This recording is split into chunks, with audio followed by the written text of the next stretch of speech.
Welcome back to Disco Elysium Night 12. I think it's 12. Let's do it.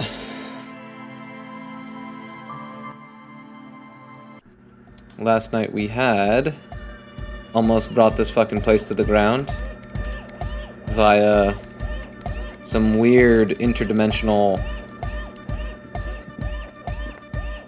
I think they call it just holes in reality contained within what this researcher has dubbed the Swallow, this weird column of silence within this church.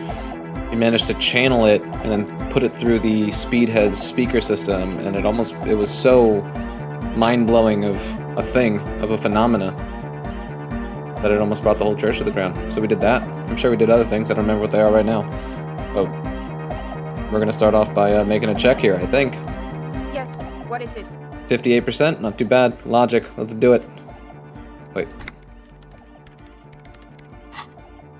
Stop this. Cease this.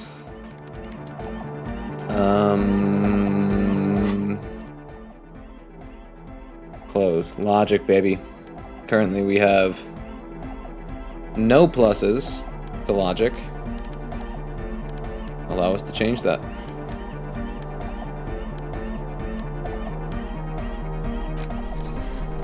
One.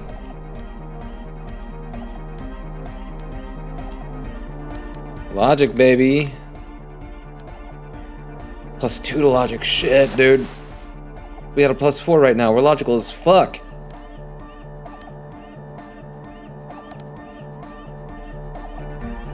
+5. Oh my god.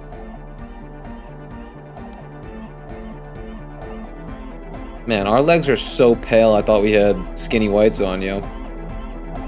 No pants.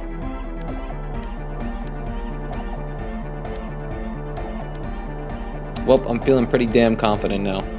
It was north of a 50% check before we just added a +5. This should be easy read, bro. Easy read. Here we go. Form a theory on the 2mm hole in the world. You don't have to. You already have. A long time ago. Wait, how?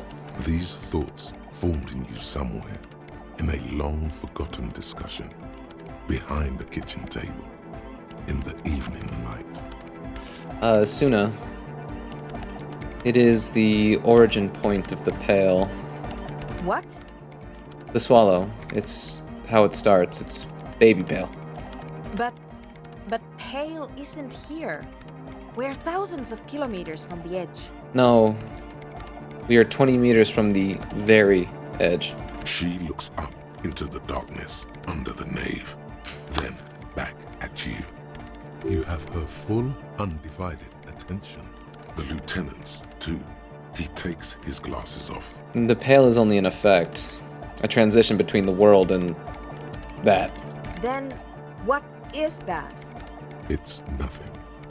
No, it's less than nothing. It's No. less than nothing. The final rest state for reality. Imagine if all this never was. Then the Pale is... Simply a gradient. But the gradient, it clearly hasn't started yet. We're here, and the Pale is not. Well, one day, when it's larger, it will be. I understand. A theory of the Pale where instead of an outer ocean, it metastasizes, like a cancer or a mold, erupting in points inside the world. This is one of those places. According to this, how long? Until it starts swallowing, it's already started. Starting with sound. And information, causing data losses in the East Indian front. Have you considered why it's formed in a church? And also when or how it might start growing, or if it has other effects, in addition to sound and data? An intellectual hunger fills her now, casting fear aside. I also have a question, since we are piling them on. How do you know this? I'm not doubting you. I'm simply curious as to how a detective of the RCM...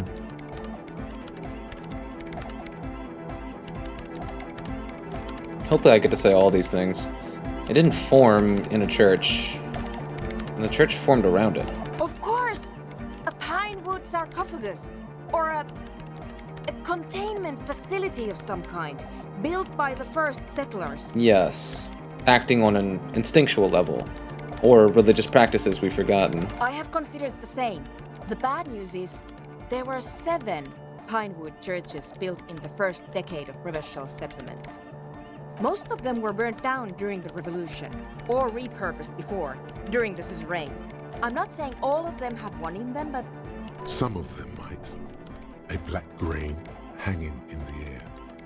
All the failed businesses in the doomed commercial area, all the failure in Martinez. you think the presence of that puncture has somehow influenced the outcome of events here? This is so Even rad. say software development. She already made up her mind when she heard it. Some kind of great and uncaring force had to play a part. It wasn't only them. All the failed businesses and ideologies, there's something wrong here. I told the producers we need to go and move to a normal office building with amenities. But no, the artists like the milieu, the writers like the history. I told them.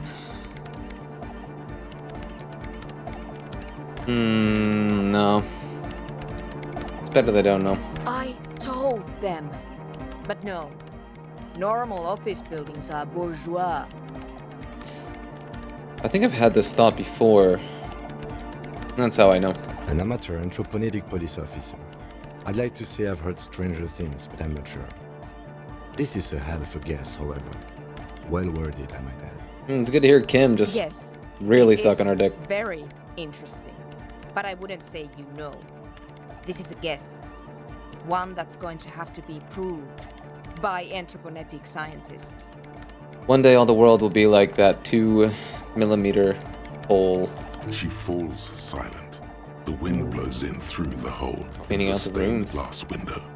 Cold and moist. I'm going to leave that out. But the rest? Some of this I can use to start to explain this to the rest of the team. Maybe I'll sound mad, but Man, you will certainly sound mad. one more thing. Maybe a club for anodic music isn't the worst thing you can erect around this particular point in space.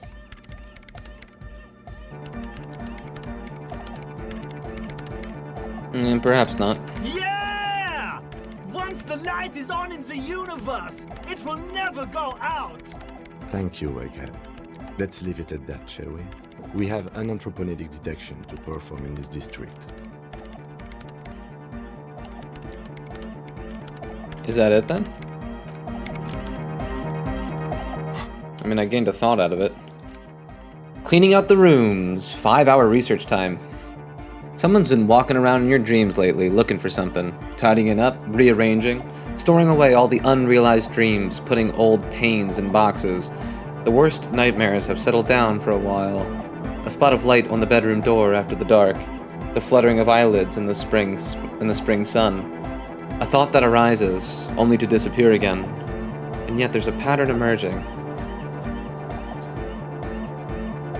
Nice. Nice. Wasn't there, I thought there was a quest involved with this. No?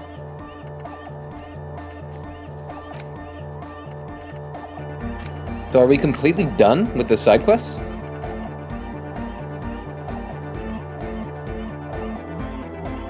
Kuno lied to me? Because I mean, look how few quests we have left. Check Land's End for bullet traces? Check Boardwalk for bullet traces? How have I not incidentally done any of these things? We're gonna find all these armor pieces, don't you worry. Oh, what do we gotta do here?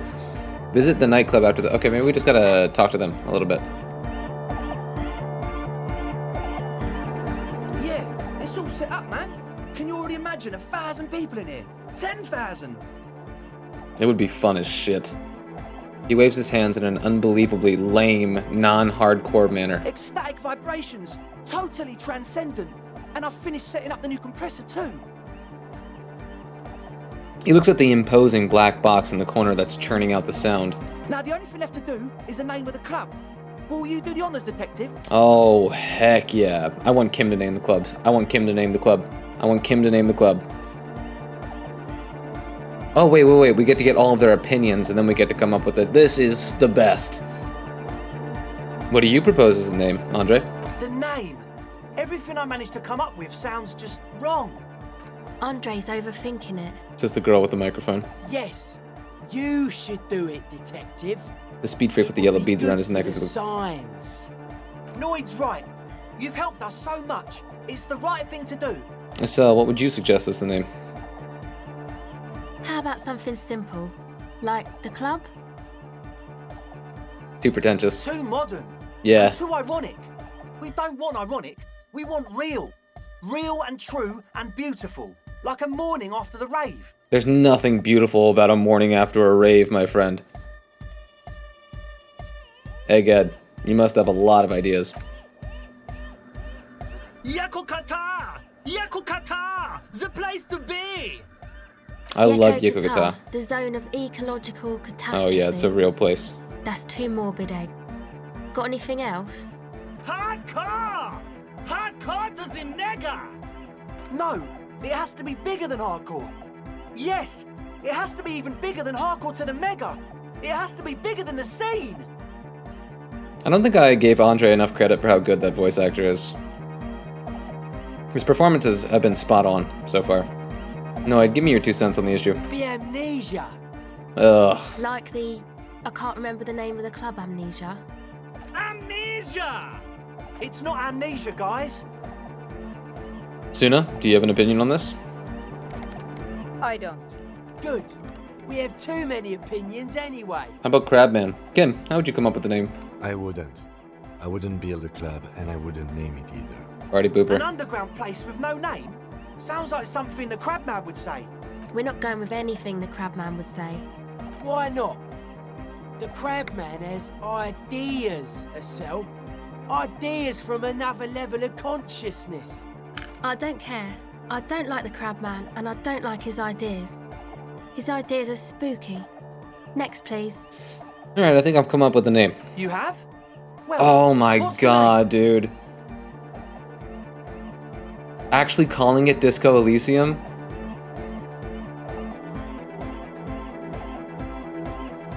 That's incredible.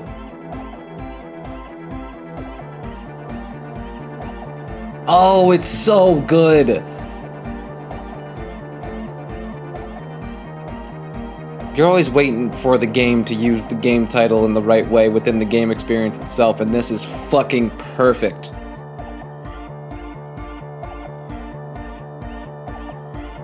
Disco Elysium. Like that DeLorean word for the world, you mean? Elysium. But Disco Elysium? Isn't it wacky? Disco's kind of gone, isn't it? Forgotten. The past is the future, but the future is dead. No, it's beautiful. Beautiful and brave, like we want it to be. And short. And memorable. It's settled then. Everyone welcome to Disco Elysium. It's really great. It's great. Like, this little thing, this little side quest, just amounts to everything that this game is about. It's in a church that has insane significance religiously and politically. There's a weird, almost sci-fi, quasi-scientific element of it with the swallow. And then there's this very modern group of individuals attempting to find peace amidst it all, amidst the history of it all, through hedonism, drugs and dancing and such. All of those things on that star. Disco Elysium in the middle of it. Fucking perfect, dude. Oh my god, it's so good. Andre breaks into frenzied dance-like motion to celebrate the name. Someone turns up the He beat. wipes off the sweat from his brow. Look at him go. Look at him go. Is he only wearing socks? You should go with the flow. Join in on the experience. Start dapping your It foot. feels good. It feels right. But what is this? What is this thing that Andre is doing with his limbs? Observe his movement. What are you doing, Andre? I'm dancing! He performs yet another strange pattern of moves, but it doesn't look very cool or modern. Honestly, it looks kind of lame. That soft core gyrating is supposed to be dancing? We should talk about it. We should talk about your so-called dancing. Yes, my man! He jumps up and down with glee, his moves punctuated by this stroboscopic flash of the club lights. Talk? What is there to talk about if you can express yourself with moves? Oh, we're gonna have to, composure? Okay, we'll make that check after I ask him about... I've been meaning to ask you. What's with the hair? It's to express my individuality. Is that a bald spot? It's hard to tell for sure, with the fused together spikes, but it looks like he's balding. Is it important for you to be an individual? Of course it is. Otherwise, I'd just be another poor guy with no education and no money. General issue, man. Now I'm all that, and I have radical spikes. Or is it because you're balding? Or because I'm balding, yes. I want to fuse the remains of my hair together before it leaves me. I want to show my hair. I don't give a fuck how old you think I am. I'm 20. How old are you, Andre? Not 20. Yeah, fair enough. Maybe it was a bad idea. Anyway, goodbye, officer. I like how earnest he is. Alright, we gotta dance good. You hear me? We gotta dance good.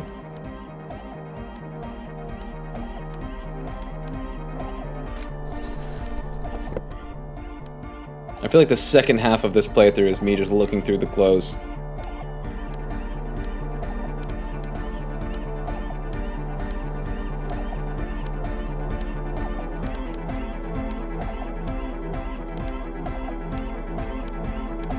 Just the one, huh?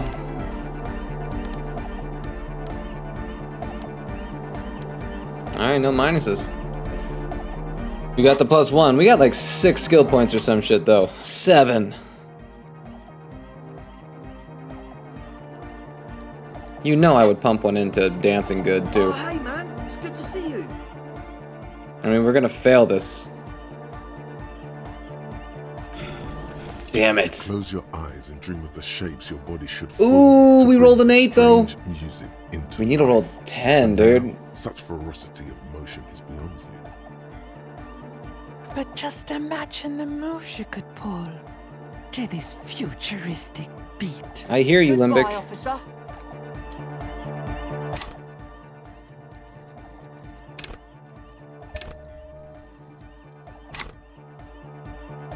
Oh, hey, man. It's good to see you.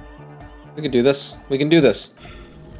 Fuck. Close your eyes and dream of the But just imagine. Goodbye, I officer. hear you. We'll be back to successfully do that. Kim, this way. Okay, so, not feeling great about our morale right now. I should probably buy whatever it is, magnesium. And then maybe we should, like, try to figure out what this game means by this? Like, cause we've been to the boardwalk for bullet traces? Like, what? Did I just, like, not click on the right things? Oh yeah, we called her fucking wife last time, or ex-wife, or whatever the fuck. It was not a happy conversation. It made me, Johnny, sad as shit. What the hell?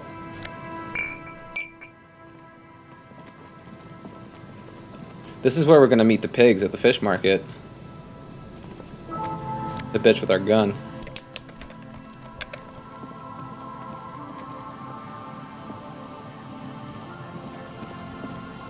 Like, how do I check the boardwalk for... Trace it? Oh, they did take the body. Yeah, like, what does it mean to check this for... Listen, Ted. Shut up. Whoops. Just hit my mic, making sure it's okay. It is.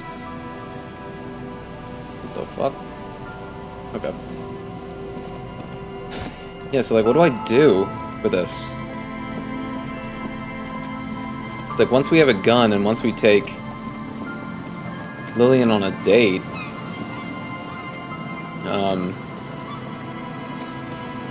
We're like ready to fucking close in on Ruby and stuff.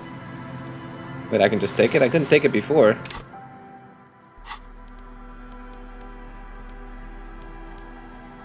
Where is it?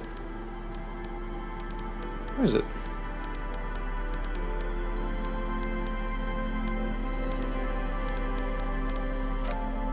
What the heck? The filthy rag has been at the mercy of the elements for quite some time. It's streaked with seagull shit and abnormally stiff from God knows what natural processes. You can't even tell what brand it is. As you hold it in your hands, it makes an uncomfortable crunching sound. Man, how did this jacket get so disgusting? It's a sordid, filthy tale, not for the weak. Are you sure you can stomach it? Some secrets are better left uncovered. Don't even try. Seriously. Think about it. It occurs to you that you're not even holding the jacket itself, but rather the thick crust of jetsam and seagull shit that ensconces it. It smells like a dead sea creature, tangled in grey strands of seaweed. It must have spent quite some time in the water before the tide deposited it ashore. Okay, but what's the crust made of? Somehow, it was carried or dragged to the boardwalk. If not by human hands, then perhaps the feral dogs that prowl the beaches at night. The faint impressions of many footprints are also present, though it's impossible to tell what kind or how many. Suffice to say, the jacket spent some time on the ground before someone draped it over the railing. What happened once somebody put it on the railing? The crust is hard. This jacket spent at least a day baking in the sun. Who knows what happened to it then? I'm just gonna pretend I didn't think about any of this. It's too late. You've already thought about it, and now your hands are covered in muck. Ew. Now you're just flicking that shit everywhere. This is a disaster. You'll never get the smell out. But now I just have this dumb jacket. Alright, I need to go. I don't know what to do about finding a... Maybe I'll go this way just real quick. About finding potential evidence of a gun being shot on this boardwalk. I don't know how to even cross that off. Looks like that there is a clickable staircase up there. So we'll get in this building eventually. Let's not talk to the nerds, okay?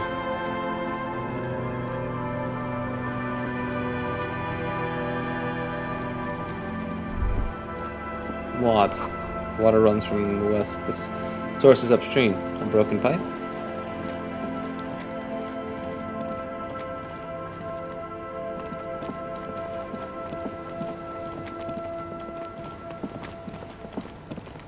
Which one of these nerds? This one? The legend! He's back! Wait, you and just... firstly, Nothing. Nothing, dude.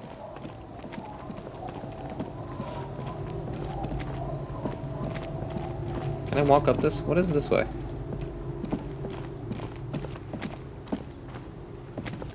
Oh, okay. I can't.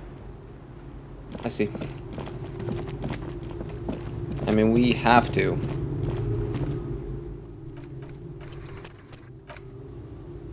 We have to up our morale. We have to. I don't feel comfortable doing anything else in this game until that happens.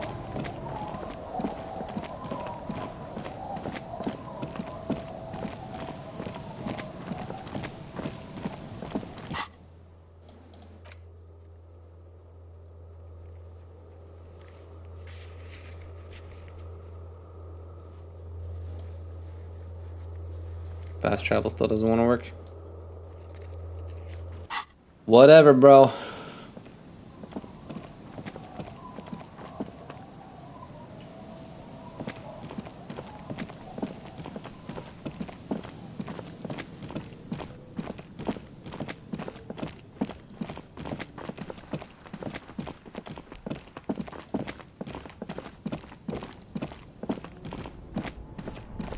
Do I have anything to sell to Roy?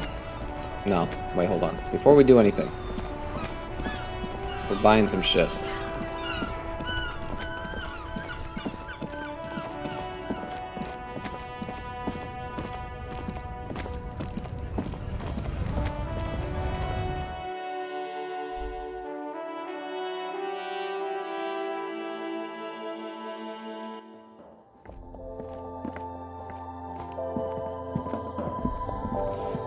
A small cabinet on the wall is filled with various medicine bottles, nasal sprays, and blisters. Okay, here. Alright, don't judge me, okay? It's been a rough day.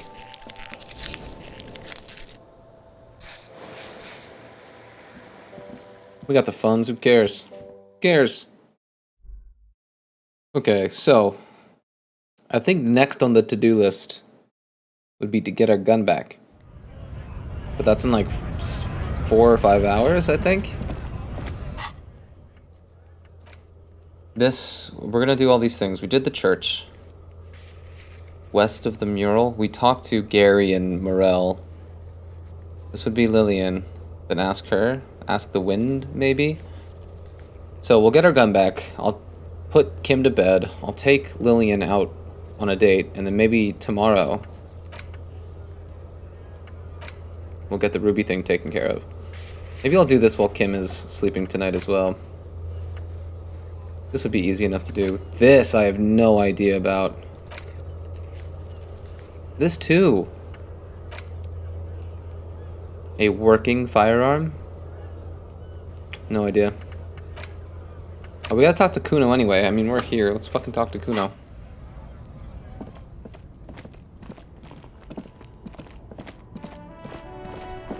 It's been a while since we talked to this little shit dick. Ozzy still doing your thing?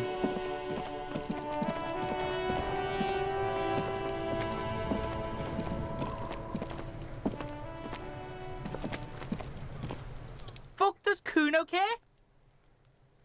I want to talk to Manana about the armor. So? He told me you promised to sick the pigs on him. Yeah, so? Kuno did sick the pigs on him. Kuno's a man of his word. Kuno sent your fat ass running around like jello. Look, pig. Kuno sent you to rough some people up. Kuno played you. That happened. Now you and Kuno should move on. Good idea. Yeah, let's move on. Yeah, that's what Kuno said. Don't be saying what Kuno said back to Kuno. Get the fuck out of here, Patterson Kuno. After this shit, you better have something real interesting to say if you want to stay in Kuno's face. Yeah, real interesting.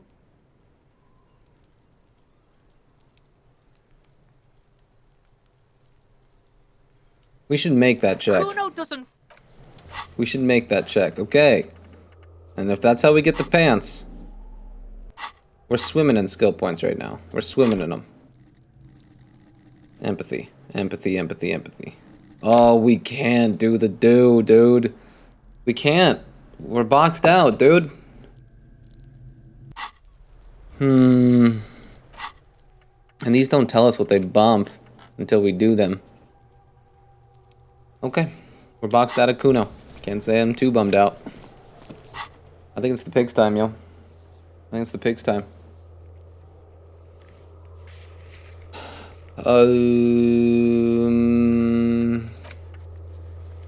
22 hundo. Okay.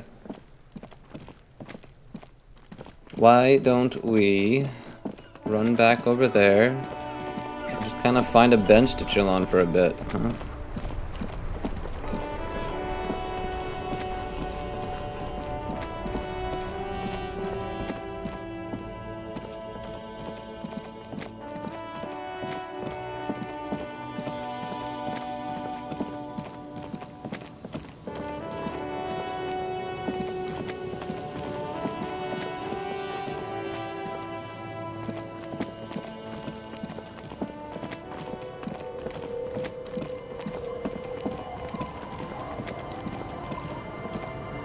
Oh, I didn't sell my tear. Who cares?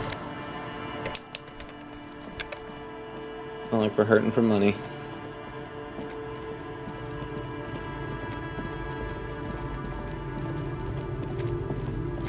I don't know, let's find a bench or something. Or we could read a book. I think that's the other way that we can do it. But if we sit on a bench, I think we just kind of get to casually chat with Kim, right? Which I'm always interested in doing.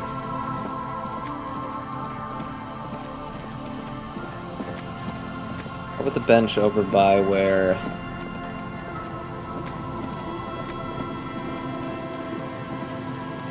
we found Billy's husband.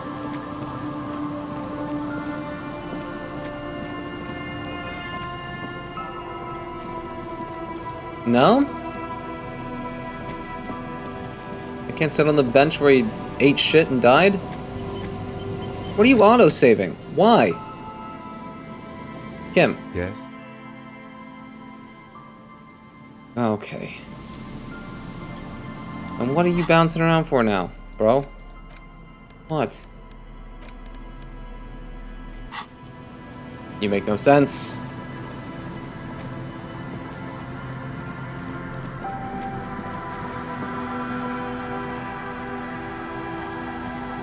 Okay, no bench. No bench found. I guess while we're here, we could talk to Estelle about her friends.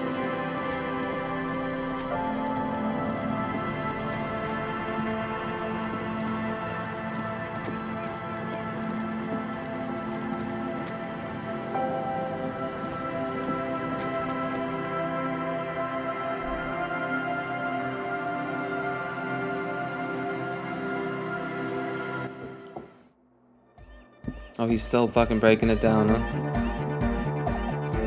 You. She's whistling a melody, her trusty contact mic attached to a wooden pulpit. At the sound of your footsteps, she stops what she was doing and turns to you. Hey there. Gives you a I've been shy recording smile. some new audio from all these beams and rafters. The sounds travelling through the wood are pretty cool. Creaks and stuff. Like you're underwater, you know? But like, underwater inside a tree. And yes, I'm being more like Contact Mike, alright? Don't even bring it up. Okay, fine. I really wanted to say, thanks for getting me and my friends in here. And we even found some new associates, such as they are. How's everyone doing? Good, I think. Noid is getting a read on the place. I think he finds the carpentry very impressive. Andre's been setting up the compressor and dancing. Egghead's been keeping the party up. He's got the stage under control. Sauna, the programmer, she's doing whatever she does. Oh, dude, it's behind another that radio empathy check? computer of hers. She doesn't talk to us much. And the crabman hasn't shown himself, thank God. Now, can you tell me about your associates? Sure. Oh, You shit. helped us out. We did it. I can repay the favour. What do you want to know? Tell me about Suna. Oh, she's a bit odd, I have to say. Doesn't talk much. I'm not really sure how to vibe with her, you know? Seems like she's not in a very good mood most of the time. But earlier today, she told me about Welkins. And she seemed oddly happy, like she had some idea with those little creatures. Some artistic idea. I didn't really listen, I was busy with my mic. What about Tiago? Oh, the crab man. Yeah. Still gives me the creeps the way he moves. But he doesn't actually come down that much, just climbs around the rafters. I just tried to stay away from the crab man. But he talks to Noid. They seem to have some thing going on. Oh, he talks to Noid? What for? Beats me. Noid said they get along somehow. They're both crazy enough, I guess. And what does he do up there? Who knows? He doesn't really answer our questions, see? Not that it's easy to ask them. What are we supposed to do, yell up at the tower? Thanks. What about the Who others? do you want to know about? What about Andre? Andre? He's a cool guy. Doesn't really come off as one, but he is. To me, at least. Sounds like a crush. She rubs her sides, but not from cold. Her shoulders are relaxed. She must have taken a hit, or she's on an upswing. He takes care of shit. Sorry. I mean, he's got a vision. For what life should be, you know? He tries to push things until everything falls into place. He's an organizer. What has he organized? Nothing. But then again, there's nothing to organise around here either. He really wants this church thing to work. Must have taken it as a sign when he found it abandoned like that. Said it was an augury. I don't know where he got that from. Andre's not smiles. super intelligent. I've never seen him so psyched about anything though. And he's often psyched. Looks sort of desperate, like it's his last chance or something. Or maybe he was just high. I mean, not that he does drugs, just high, you know? Relax, girl. We're police officers, but we're corrupt, rotten to the marrow. You can tell us about drugs and shit. I don't give a fuck.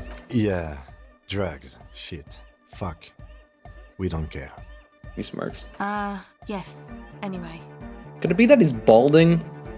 Him thinking it's his last chance? Come to think of it, yes. She laughs. He's in some kind of a self-destruction mode with that hair of his. Bleaching it like that. Probably wants to get rid of it altogether. Is Andre your boyfriend? Yes. Tell me about the others. Who do you want to know about? Tell me about Noid, even though he's standing right there. He's a four-burger, I guess, like the rest of us. Okay, maybe not Egg, I don't know about him, but Noid and the rest are from Fourburg. She's got a great... Making the This pilgrimage up actress north to presents visit the Elysium. sentences perfectly. He's real hardcore about the lifestyle. What does he do? What do you mean, do? Like for a living? No, I meant for breakfast. Of course for a living. He's a carpenter, trained and all. He's very good, he just doesn't have the mindset to work like that. In a shop somewhere. What kind of mindset is that? He abides by the hardcore, sir. You would have to ask him yourself. And you?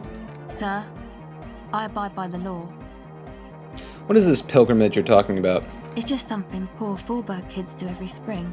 To pass the time, we walk the entire length of Boogie Street, up to Jamrock. Or as much as possible. Why wouldn't it be? I don't know, man. Have you been down Boogie Street? It's a little bewildering.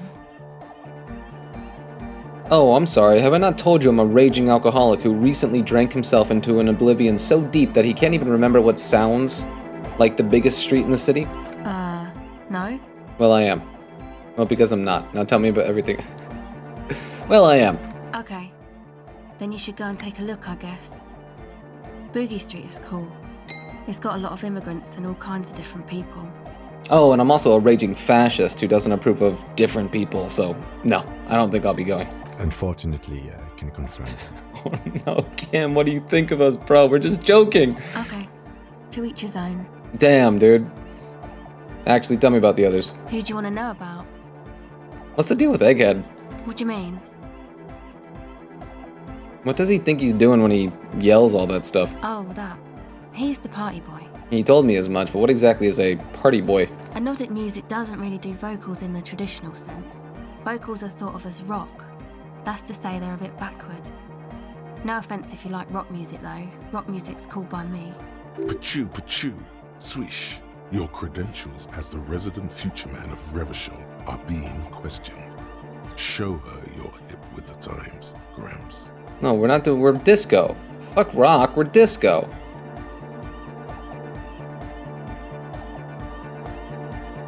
You don't have to tell me rock is backward, okay? I'm the future man. I abandoned rock in the 30s. Stupid rock. Okay. She nods. Anyway, even if you don't have vocals, you still need someone to say something every now and then, right? To urge things on. That's where the party boy comes in. He basically just stands on the stage and dances and yells how awesome everything is. It's very catchy. I understand. People are usually afraid to do things if others aren't already doing them.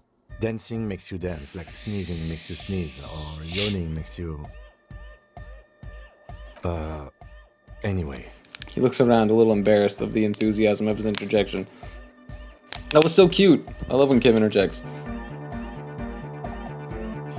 Where's he from? How long has he been with you guys? Actually, we don't know where he's from, or who he is, really. One time we were out partying somewhere in backwater Fourburg. Or maybe even Coal City. I can't remember. Maybe it was Coal City. The worst of the banlieues. A wretched heap of closed-down mines, even west of Jamrock, on the dusty slope of Montmartin, the remotest possible area of Revachol. No one even wants to exploit those people anymore. Egg was yelling along to some jam someone was spinning, all night long. Just kept yelling until he didn't have a shred of voice left. When the sun came up over the mines. There were mines? Yeah. It was in Coal City. No one cares, so. Egg came with us. He made this That's bad storytelling. puppy dog sound all the way back. Couldn't even speak. It was definitely Coal City, because it took us 2 days to walk back to the fort. He just wheezed the whole way. We never really asked why he came with us, or who he was. I think his name is Jermaine. When I said poor storytelling, I meant a cell. It's brilliantly written, because human beings do that like crazy. People are sweet. She says quietly. You can see it must have been a great night. The memory causes her to go silent for a moment or two. Tell me about the others. Who do you want to know about?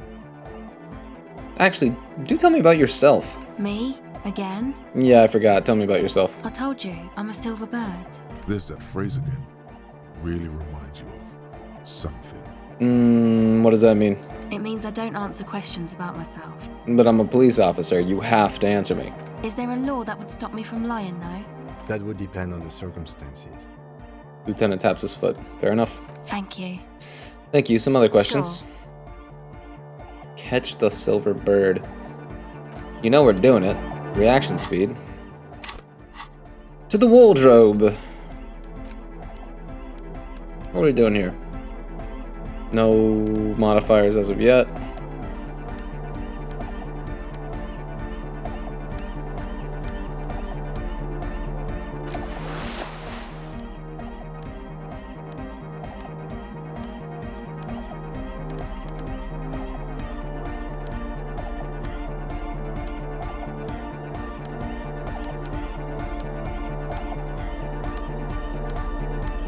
I kind of zoned out there and stopped paying attention. I don't care.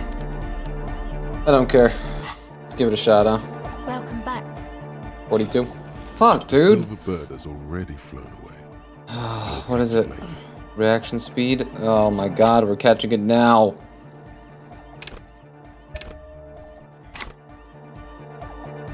Welcome back. The silver bird has already flown away.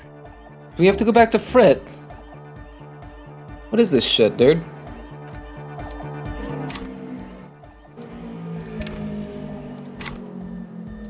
Welcome back. We can't fail again. O pasaro de agint. It flutters by your ear. Before us. It's Okay. what the Zemoyaki, the Gradian community in Revachol, call a person who never breaks under interrogation. It's an organized crime term.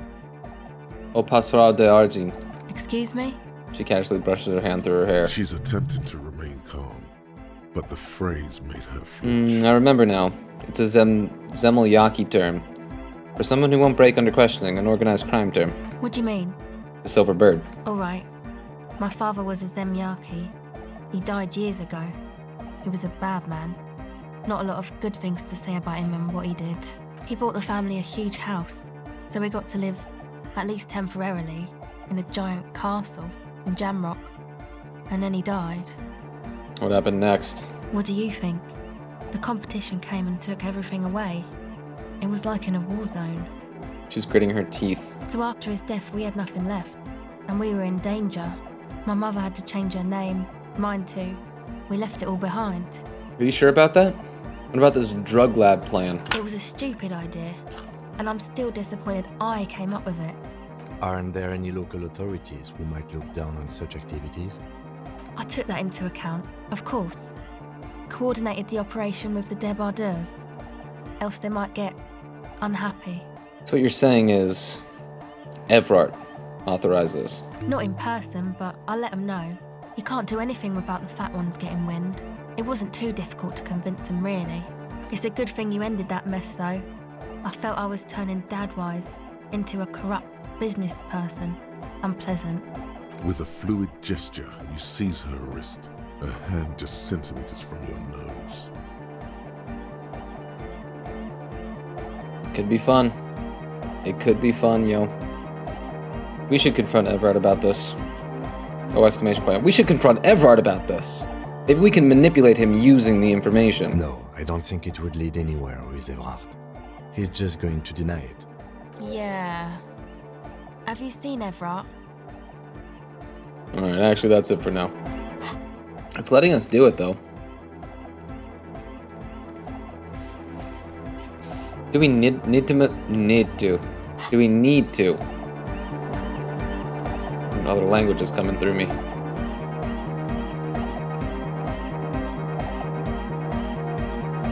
Maybe we'll talk to Evrard tomorrow. I do need more morale already, though.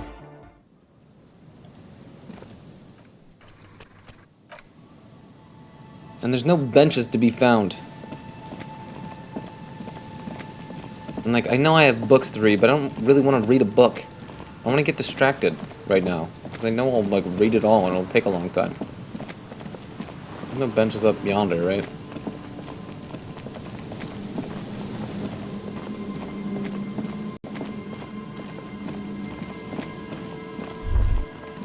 What? Is there something here that would indicate a sniper? This is what it, used okay, this place as okay. a nest for taking the shot?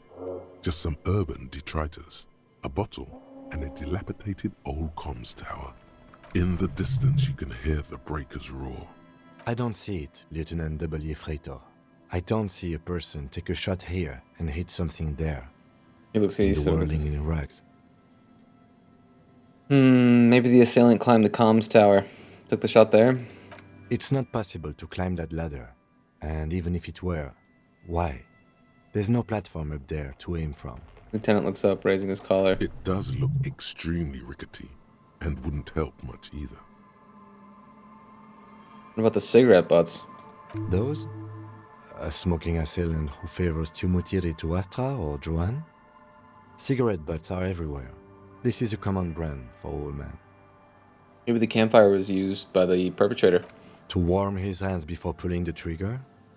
Perhaps. But anyone could have made this. The coast is specked with fires this time of year. He looks around. Truthfully, this seems like a very poor choice to take a 1.2 kilometer rifle shot from. Visibility is awful. There's water vapor everywhere. I think we can rule out Biddable Prime, was it? Look over the water to the whirling in rags. There, 1.2 kilometers over the cold water of the bay, blue from the distance and the air, you see the smallest rectangle, barely visible. A glowing light on the third floor of the whirling in rags. With binoculars, you would see a young woman's shape move behind the glass, her limbs long and slender. Okay, we just need to do that in all of the locations. Another one? Oh.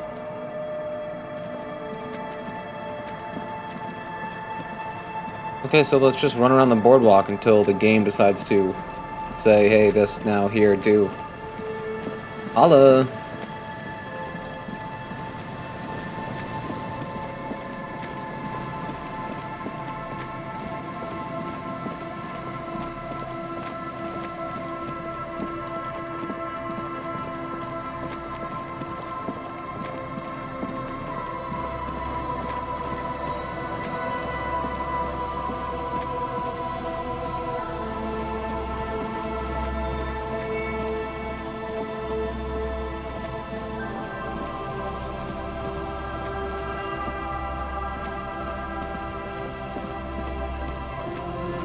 Do the thing. Do the thing.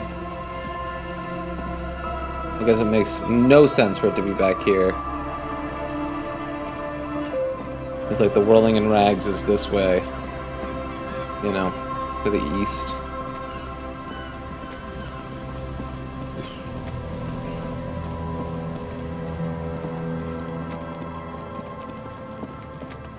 I can't get back here, right?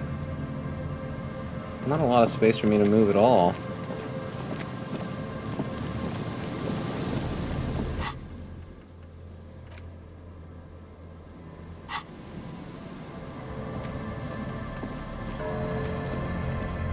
Unless the game wanted me to do them in order.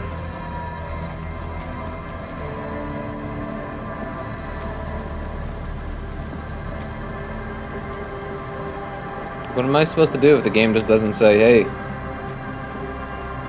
you did it? I don't know. No.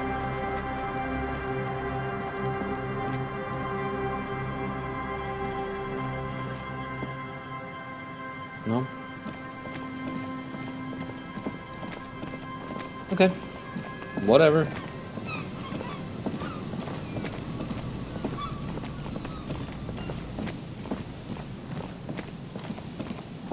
What was the third location there? The island. I don't even know what the island is. The heck is the island?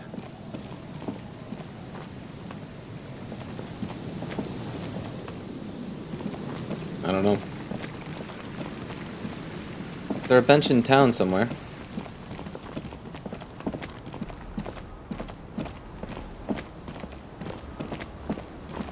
If not, we'll just read a fucking book. Straight up.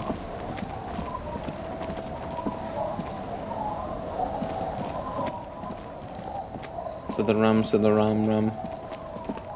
So the rum, so the rum, rum. Dude, let me sit on the swangs.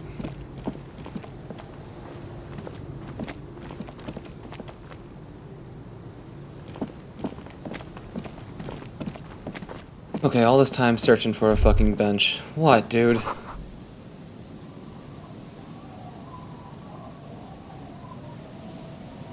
The fuck, dude? He's like all gung-ho about talking about the shot now.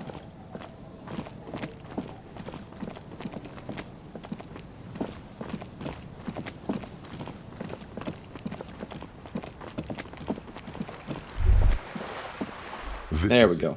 The scene of the party, the fire pit, cigarettes, and empty bottles all evidence it. Hold up, don't you mean the scene of the crime? Not as such. I'm talking about what came after the party scene. Yeah, sure does look like a lot of folks partied here. Looks like they were here a while, judging from all the bottles. The sunken motor carriage provided them a focal point, like a goose ice sculpture or a chocolate fountain. Hey, Kim. Looks like we've had a couple of partygoers here. Looks like it. Looks like they had a great time laughing here. Hey, let's keep moving, detective. Somehow, he doesn't want to dwell on it. Bro. What else you fucking doing? Let's just talk, mate.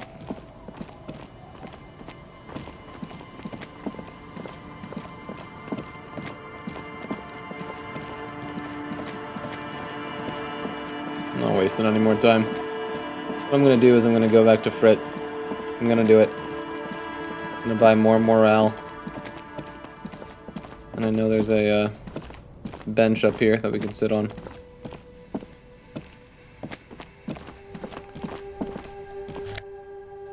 $0.10.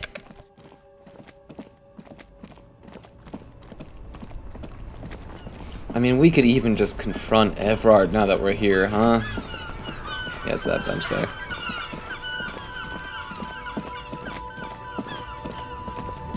Why not, right? We're here.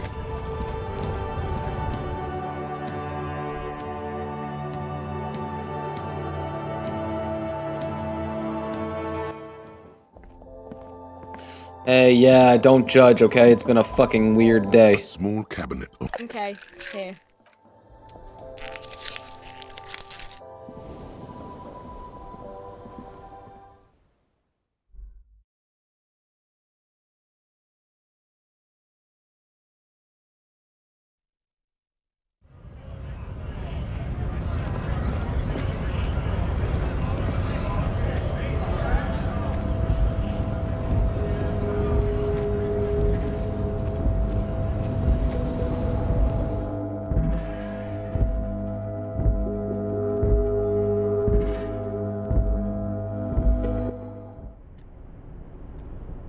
Okay.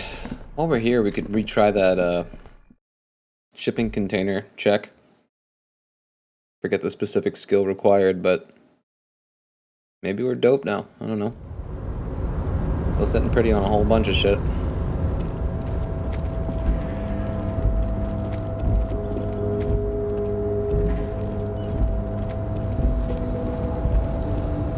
Find the path. Okay, let's see what it is. You're back before the cargo. Rhetoric. Dude, we can Its do jaw this. has not left We can do this. Stop this. since you were lost. Rhetoric. Rhetoric. Wait, why is it rhetoric? Am I insane? No, it's rhetoric. What in the fuck? We have a -1 rhetoric right now. Okay, this should be fucking easy read, dude.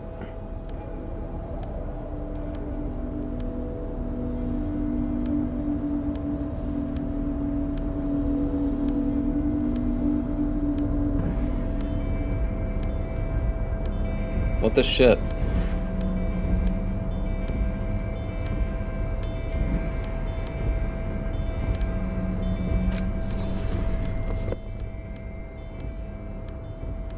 There's no way there's just the one. I missed something for sure, right? God, this has to be so frustrating to watch.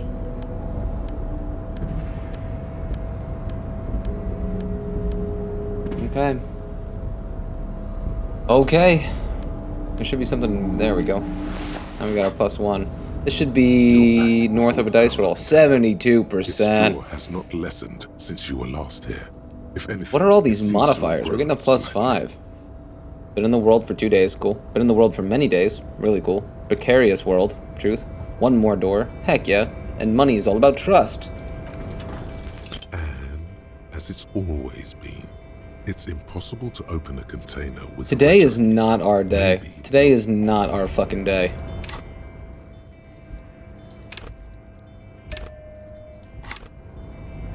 You're back before the cargo container.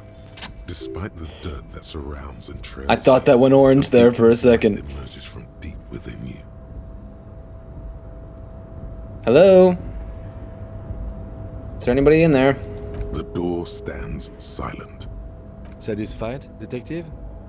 A wry smile crosses the lieutenant's face. Try again. If there's someone in there, I'd like to talk to you. Just like that, you hear a click, then a rattle. Some mechanism unlocks itself inside the door. Ahoy! Come on in! Mega rich light bending guy. You can't be serious. I'm sorry, Kim. I'm sorry, dude.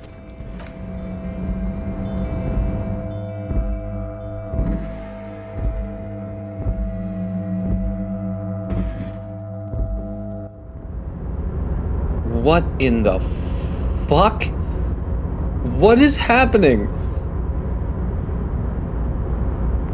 The man stands at the far end of the shipping container. It's hard to say anything more about him. You cannot make out any of his details, but you do feel the overwhelming presence of capital. The feeling causes all the hairs on your body to stand at attention, like soldiers preparing for review. Squint. Something's amiss. The light beams bend around his face and scatter in 1,000 directions. It seems the laws of physics do not apply here. They are suspended, distorted, and echo. Trying to visualize the physics at play is liable to give you an aneurysm. Don't think about it too hard. Dude, look at this shit. This is wild. In the general stillness, only your tongue moves, flickering as you utter. Hello. Welcome. Come in. Make yourself at home. Sorry, I'm not better able to receive you. I wasn't expecting visitors today. What shit is You going can't on, dude? hear him exactly, yet you're able to understand every word he says. It is very strange. An overwhelming hum covers everything. Voice doesn't escape from him. Now, what can I do for you, gentlemen? What you can see of his body appears composed, in a sharp summer suit, and yacht shoes. Who are you? Who am I? Oh, I haven't been asked that question for such a long time. I don't meet a lot of people outside my circle these days. Anyhow, my name is Rustam Diodore. Rustam Investor, Diodore. license holder, an extremely high net worth individual. And you are? Mr. Diodore, I am Lieutenant Kim Kitsuragi. of What? Elysium, The and boring this is my answers. partner. Harrier Dubois. Pleasure to meet you, Harrier Dubois. I must admit, the name suits you very well. Thank you. How did you become so rich? Oh Lord, not this again. What's the matter, Kim? Oh, nothing. It's just that we've got this murder to solve, and yet you go around asking everyone about money. And every time I ask, are you sure this is related to the case, you say, sure, Kim, I think it is. And yet, it never seems to get us any closer to solving the case. Watching Kim actually lose his patience is awesome. It's quite alright. I'm used to the question by now. To be blunt, I inherited my fortune from my grandmother, who herself was an extremely high net worth individual back in Grad. All I did was take her fortune and invest it prudently. Believe it or not, it takes more than a bit of skill not to blow a vast fortune on sailing boats, bad choices, and unsupervised state policy. Actually, at the level this guy is, it takes several generations to do that. But, alright. What's it like being an extremely high net worth individual?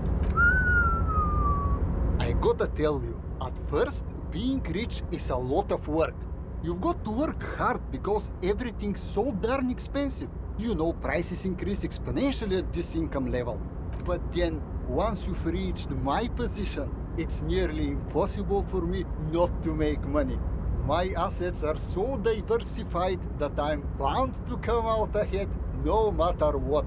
Some of my lower net worth friends say to me, but doesn't that take all the fun out of it? And I tell them, not really.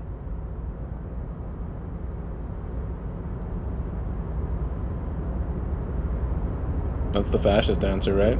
Number 2?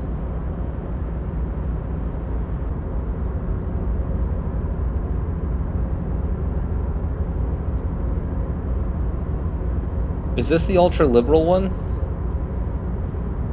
I'm bad at detecting what that is. Cool. I don't even have any interesting replies. One would imagine living such a high net worth existence is overwhelmingly exciting. But yes, as you now see, it can sometimes just stun you with its boredom. What are you doing in this container? Traveling. This is a great way to get around. It's fun, it's safe, and it gives me lots of time to think. By the way, let me now ask you a question. Where are we exactly? We're in Martinez. There's a creepy abandoned commercial area here. Well, as we say in my circle, one person's crushing business failure is someone else's development opportunity. It's a shame I can't get out and explore myself.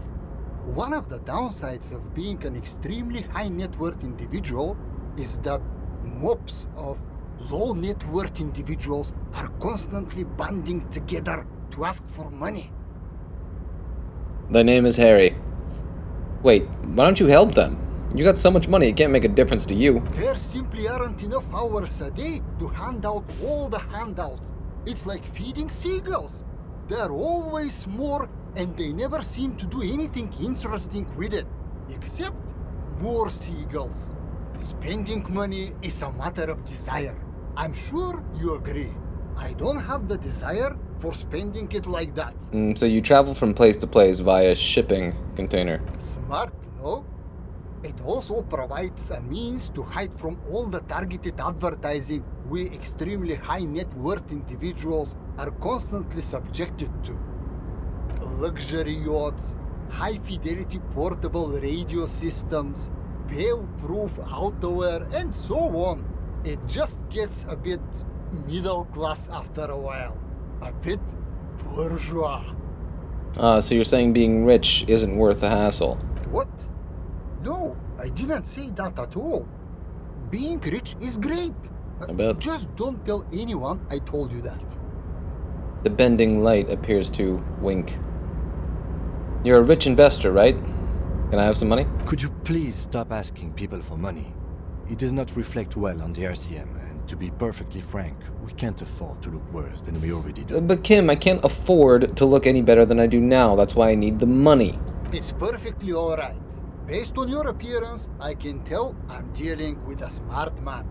As you may know, us high net worth individuals do not have a lot of cash on hand.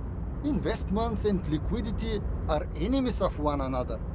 I think I only have coins for coffee machines. Here is 3 real. How much can you get for this? Thank you for your kindness. You're welcome. You know, His eyes narrow, the light seems to bend more aggressively. maybe you can make that money grow.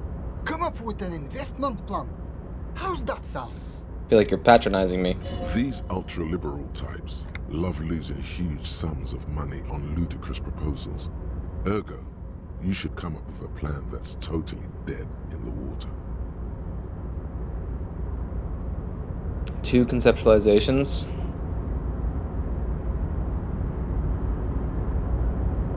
We should get back to our investigation, thanks. Thanks for stopping by. If you ever have an idea you want... Wild. Wild. Was not expecting this at all. Okay. So, I already... Conceptualization, that's what it is. Well, we only have 3 skill points. And, like, I want to hold on to some for what may come. Dude, look at... I can't even see. And they're... We only got 1 shot at them, too. I don't know if we'll be back here at all, though. Maybe we should just blow our load.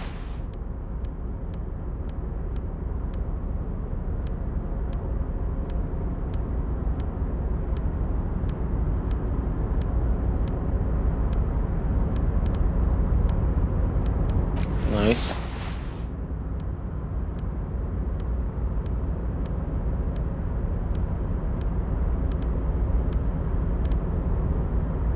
Got a +2 there. We should have. Yeah, +2 there. Let's see what the stat is. Welcome back, gentlemen. What can I do for you? I could bring that up a little bit. Should I pump 1 into it? Just see what happens? Why not, right?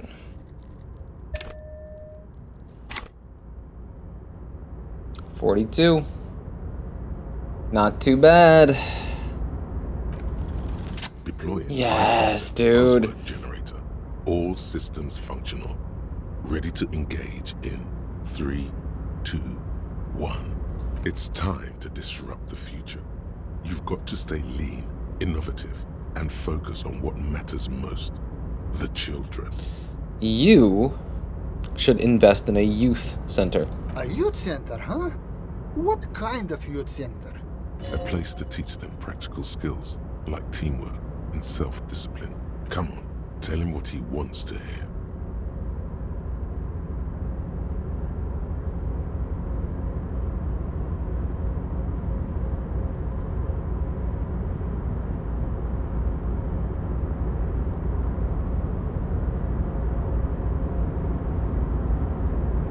Is it 1? Is that what he wants to hear, conceptualization? Like teamwork and self-discipline. 1 dedicated to instilling liberal economic values in children from low net worth families. Brilliant! Without children, who'll be there to buy stuff in the future? Yes, and if it doesn't work out, we can always repurpose the center as a shopping mall or private equity firm. When life closes a door, it opens a window, yes? What's the expected return on this?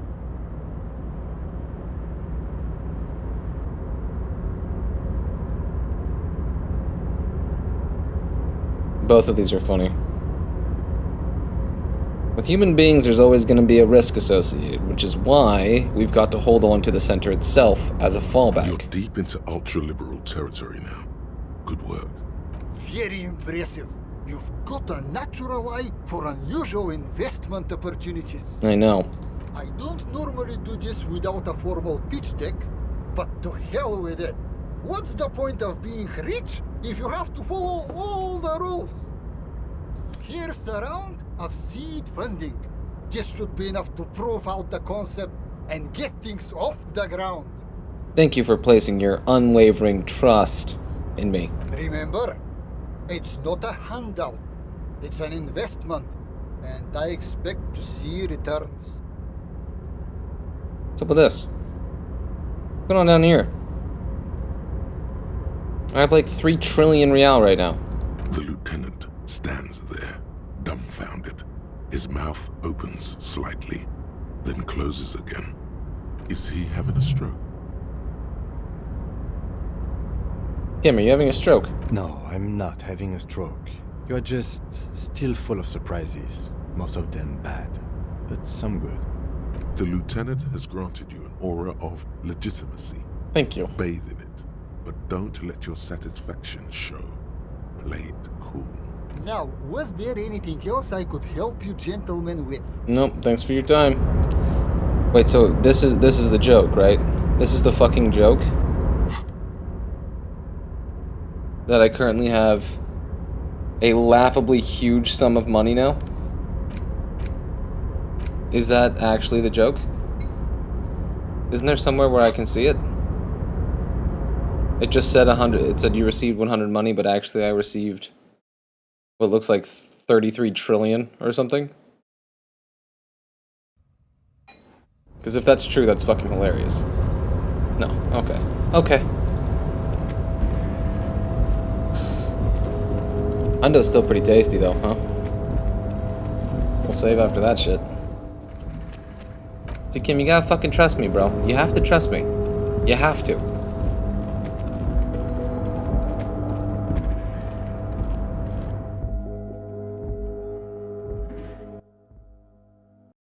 That was wild, right? Not just coming up with an ultra-liberal scheme, but super rich guy who just lives in a fucking crate. In Ben's light. Bro.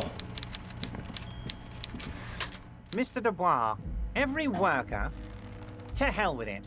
Every worker is white. You said that last time, and I didn't like it then either.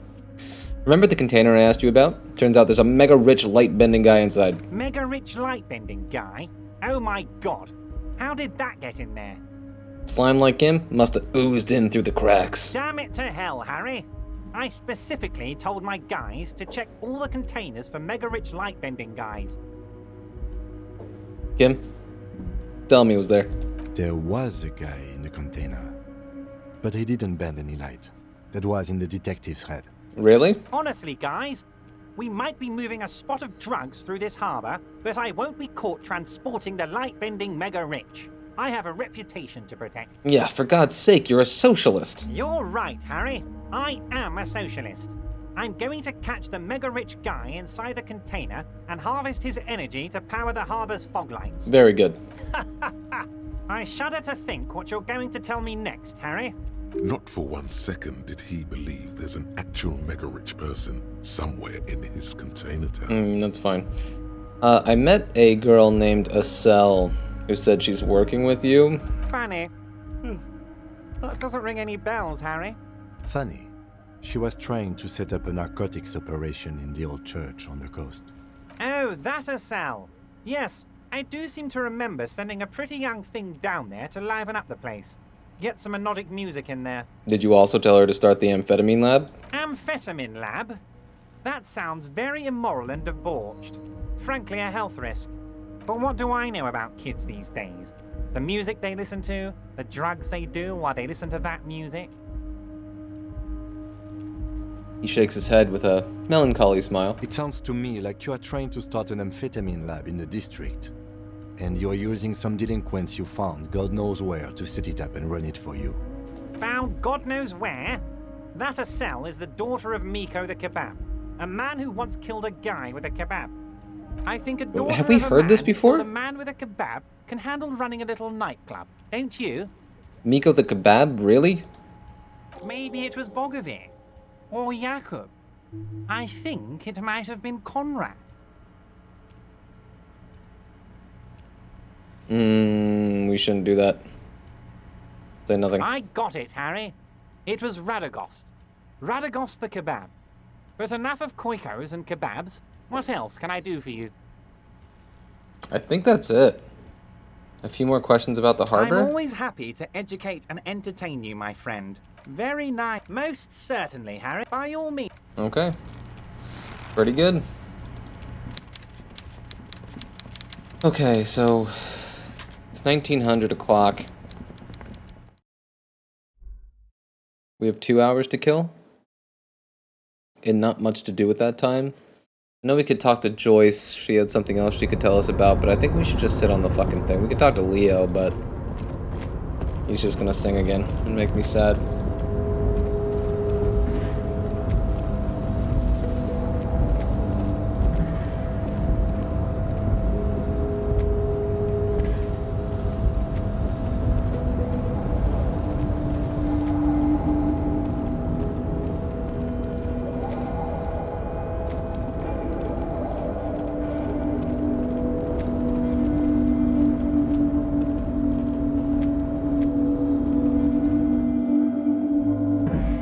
And then we get our gun back.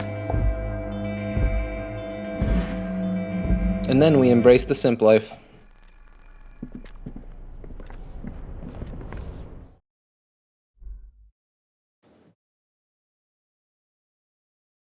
And then we catch a murderer.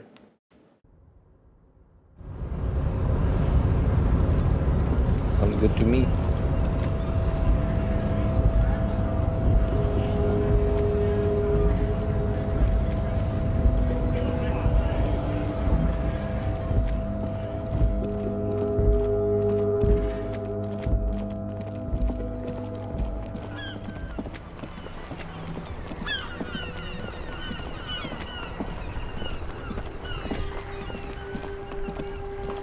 The worn and beaten wooden planks of the bench do not look overly comforting. We can sit on benches after we've solved the murder. Let's go. I thought that was the thing. The worn and beaten. I thought that was the thing. What in the fuck, dude? Alright, well, read a stupid book. I thought that was it. Where did I get that tip from? Where did I get that tip from, Harry? Alright. The man from Hemdall and the something. And the devil, that's right, we bought that. Oh, there's like board games and shit that I want to buy for sure. We should go do that. Let's do that while it's still open. We could like buy D&D and shit.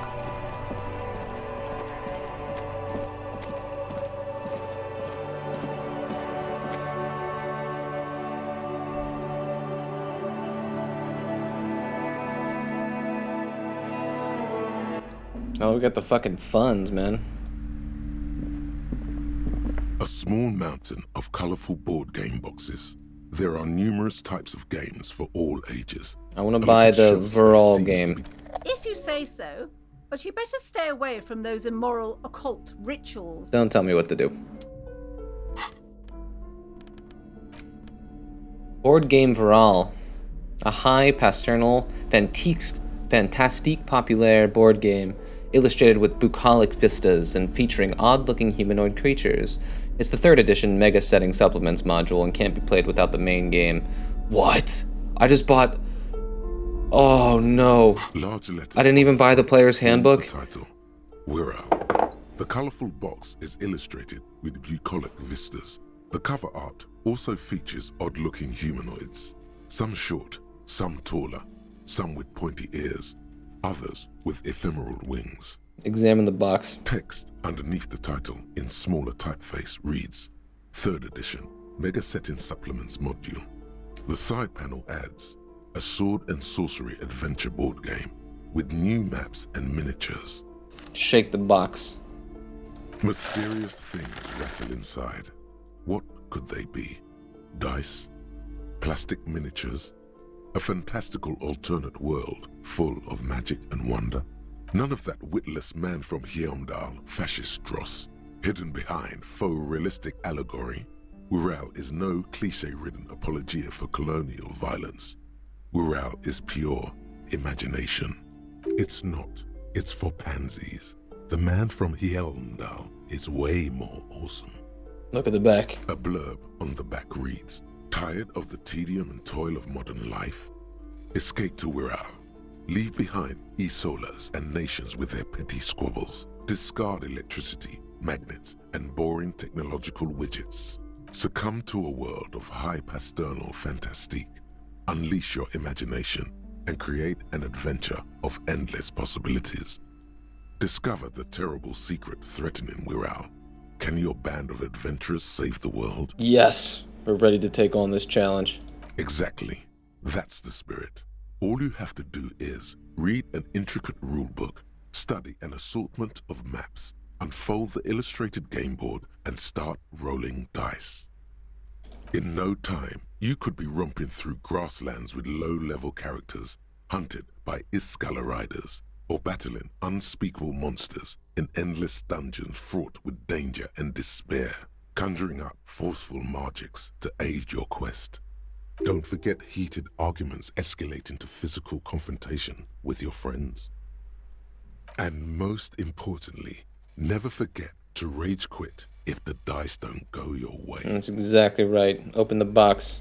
You pry open the box. Inside you find a folded up map, a small booklet, a 24-sided die, and a little plastic figurine. Look at the map. A reprint of a crude hand-drawn map. The top left corner reads, Lands of Wirral. The map features both small villages and mid-sized towns with odd names, in addition to meadows, forests, hills, lakes and seas, also with odd names. It doesn't seem to correspond with anything you've seen thus far. It's not a very helpful map. Look at the booklet. A quick guide to the magical races of Wirral. Create your own hero, choosing from any of these completely unique and fantastical backgrounds. The options are in order of importance. The Welkin, the Tweog, the humans, the fairy folk, and the pygmies. Read about the Welkin. The Welkin, tall, lithe, and graceful, with long flowing hair and pointy ears. They're known for being powerful magic users, but can also hold their own in a brawn-driven fight. Wasn't there somebody who just mentioned the Welkin? Was it Suna? The Welkin come with a variety of exciting sub-races. High Welkin, Forest Welkin, Lake Welkin, and Snow Welkin. But if you're not feeling experimental, a basic Welkin will always do. How about the Dwarf? A grand race of industrious mountain people. They're just elves and They're dwarves. Short, stout and muscular, and enjoy digging for gold and other precious minerals. They're also well versed in the art of combat, where they prefer to use axes and hammers. The Tweog also come in a few different sub-races. Hill Tweog, Shield Tweog, and Dark Tweog. Read about the humans. They're just humans. What else is there to tell? They're average in all stats, and jacks of all trades. I love playing humans in D&D. I love doing it. Probably my favorite race to play. Something so cool about just, being something completely and utterly relatable. You don't have to make any jumps about, what does it feel like to be a Dragonborn? Your brain is already doing a bunch of calculations in order to simply be and sense the world. When you're a human being, you just translate your own experience into your character's experience, so you don't even have to worry about that. Then it's kind of like you, as a human being, get to experience the magical, fantastic, because it's kind of like you would just be like, well, if I, as a player, saw this crazy thing play out, this is how my body would react, and then you can just translate those emotions to your character. There's something about that translation which I really, really dig. It's fun to play wacky shit too, of course. Read about the fairy folk. A very small race of flying people, known for being mischievous, full of trickery. They often lure people into their magical traps. There are no sub-races for the fairies. How about the pygmies? The least popular of the Wirral races, the pygmies, are short, rotund, and dim-witted. Pygmies live in small villages made of shoddy wooden dwellings. They spend most of their days tilling the earth and smoking their pipes. There are no sub-races for the pygmies. Yeah, people don't want to be ugly, poor, and stupid. Well, I kind of do. It's fun to play all of those things in a role-playing game, but broadly speaking, people want to be graceful and strong and handsome and beautiful and just the smart tactician. Fuck that. Try being the bumbling idiot who's ugly. So much more interesting. Look at the die. It's made from some sort of wood and has been decorated with We peculiar got way plant cooler motifs. Dice. You don't know much about dice, but this one looks pretty damn fancy. Take the die. You place the die into your pocket. It's always good to have luck on your side. Look at the figurine. You see a man in ragged clothes wearing a lopsided hat and wielding some sort of a firearm. Huh, interesting. A communard. A what? A communard. One of the leftist revolutionaries in the anti-centennial revolution. What's so interesting about that? The figurine is not a part of the real game setting. I guess someone misplaced it during the packaging process. Oh shit, does that mean we can't play? I have a feeling the figurines are more there to set the scene than anything else. Take the figurine. You pick the figurine up by the base to meet your gaze. The little plastic man stares What back utility at you, that's possibly going to his have? face contorted into a disturbing shout. Then you pocket it. Close the box. A colorful box with the title, We're Out. That's it? I kind of thought I could play with, like, Kim or something. Figurine set revolutionary. What a nice little figurine! A turn-of-the-century leftist revolutionary in ragged clothes. On his head lies a lopsided hat, seemingly in Ushanka. In his hand he carries a little musket. They're nothing compared to our dice, dude. They're nothing. This basic 24-sided role-playing die... 24-sided? That's standard in this world? Can be used to get results for several dice. It's made of East Seminese snakewood and embellished with plant motifs. Motives? Plant motives. Probably supposed to be motifs. It reminds you of Plain and Hill Wilkins. Note, look at the map tab in the journal. Ooh!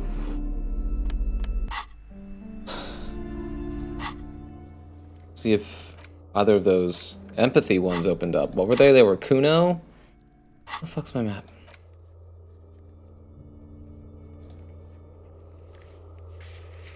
Okay. Okay. Okay, the empathy ones did not open up, which is a shame. Don't care about that. Backyard wall. Don't care about that. Okay, who cares? Who cares? Okay, well that killed a little bit of time, I guess.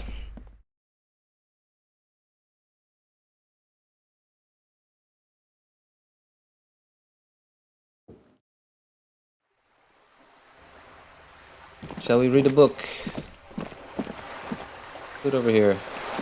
It's kind of nice to read a book. Okay, so... Where's our Hemendal thing? Hemendal. Read. The edges of the pages are worn and smudged.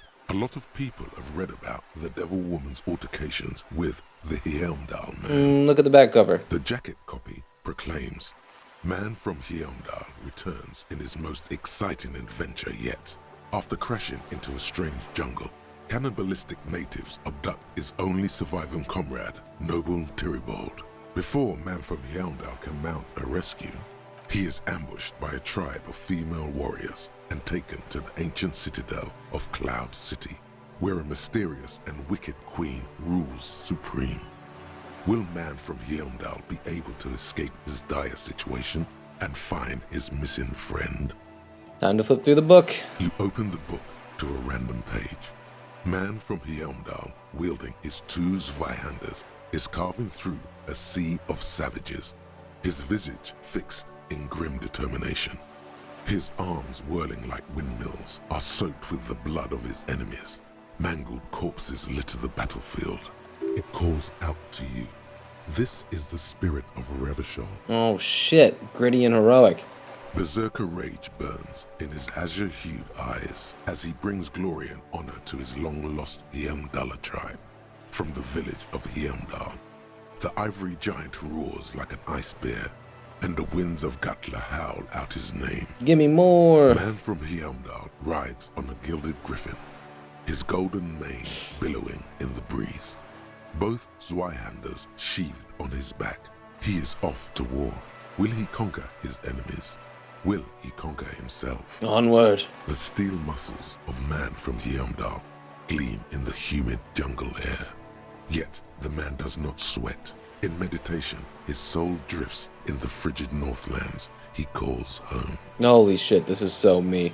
A passage reads, The man from Heimdall looks up. Nice, time is His going by eyes really blue quickly. as the mountain lakes of his homeland. He rarely speaks, but now his voice booms in the darkened throne room. Do not try to sap my masculine essence, wicked temptress. Son of What a Heimdall sentence. will never succumb to your seductive wiles. Thine spells are no match for purity and strength of will. Brothers of Heimdall, stand above the vices of flesh, for it is weak and corruptible, yet mine is forged in gore and strife. Queen Lydiana just laughs, a sultry and salacious sound, then says, I have grand plans for you, man from Heimdall. This must have been so fun to write. Hand toward an array of potions and unguents. First, you shall please me. Then lead my armies against the vicious cannibals. Not a muscle moves in the face of the man from Heimdall. Yet inside, there is turmoil. This goes against all he holds sacrosanct. This is beyond primitive. Wow, this is epic. In the final pages, man from Heimdall mounts Gallivaren, his mighty griffin, and turns his gaze to the horizon. Queen Lydiana is dead, but an army of cannibals is storming the gates, and still there's no word of trusty Tyribald. To find out what happens next, you'll have to pick up Man from Heimdall and the Three-Eyed Skull, available in fine bookstores everywhere. Spring 39. I killed about an hour. Do I have another one?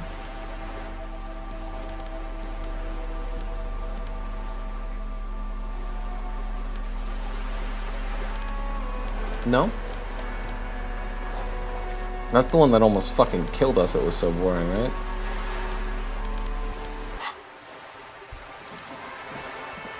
How else are we supposed to kill some fucking time?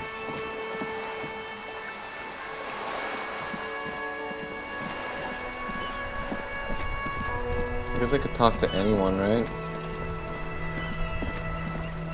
I haven't talked to this fucking moody nerd in a while.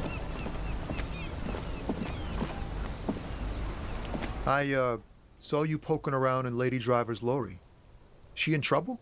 The racist told us where her cabin is. We only searched it. Still better than me, I guess. Told you there's plenty of others who'd tell on her. But, is she in trouble? Nah, no trouble. She's gonna be fine. Oh man, that's like a load off my mind. All that stress was messing up my rhymes. He chooses to believe what's best for her. What's the plan with those rhymes anyway? Oh, you know. Tommy Leham's gonna be a musician. Sprechgesang, but with beats. I've got a lot of free time on the road to hone my craft. The correct grammar is Tommy Lahom. Why Tommy Lahome? Tommy Lahom was taken. My real name's Jerry Lafitte. Tommy's way better. It's more him. Alright, and another question actually. The man taps his fingers rhythmically against his arm. He's a poet. Hit him with your best verse. Wait, easy, bro. There's something here, stored away in some dusty corner. It starts like... Oh my god, here we go. Amir's temperature is always 0. It is ice in the veins. Its camera is an X-ray. Whoa. What else? It is a chalice held out to you in silent communion. Silent communion? That's good. Where graspingly you partake of a shifting identity never your own. Dang, that's some great shit. You came up with that yourself. Or did you learn it in school? More importantly, who can prove if you did? Go with it. You deserve some acclaim. I think the words are mine, yeah. Fucking hey. Seems I got you all wrong. Cops aren't much known for their artistic sensibilities these days. It's good to meet a fellow poet. Someone with an appreciation for real text. The others here, so you don't really get it. It makes it all easier to bear if the words are pretty. I get you. When they It's really true. click, it makes the world seem manageable. Good to be on the same page. Agreed. Hard agreed. You found some common ground with this man. Even impressed him. The next time you look in the mirror, though, remember those words. Ooh, should I do that tonight? Time to put on my empathy clothes. I know we got a little something.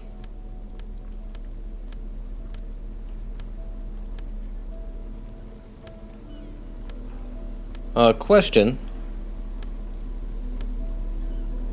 Should there be an auto outfit button in this game? Where you click on the skill that you need to do and it automatically dresses you based off of, you know, the best attribute buffs.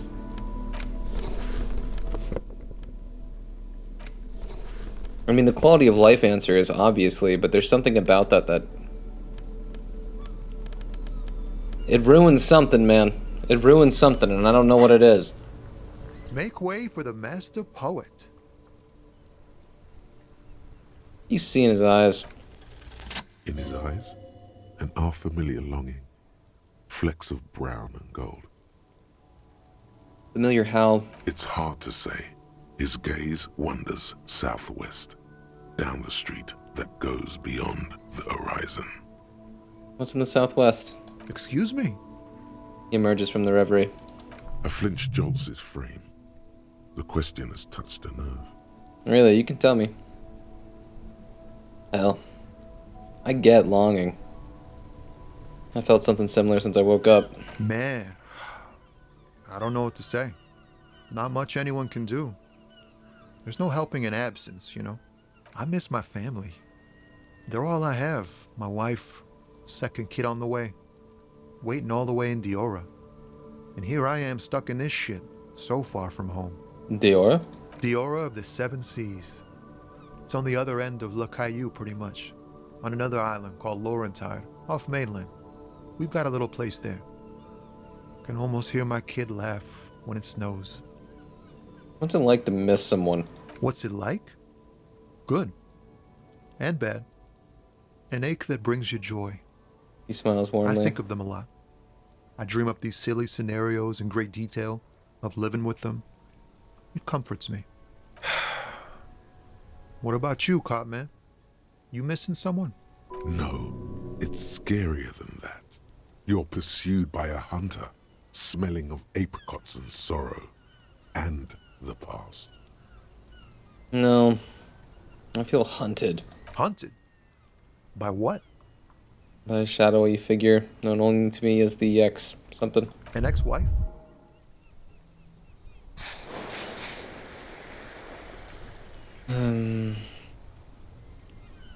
No, it's the great white ghost that eats the world. A great white ghost. Wow. That sounds really bad.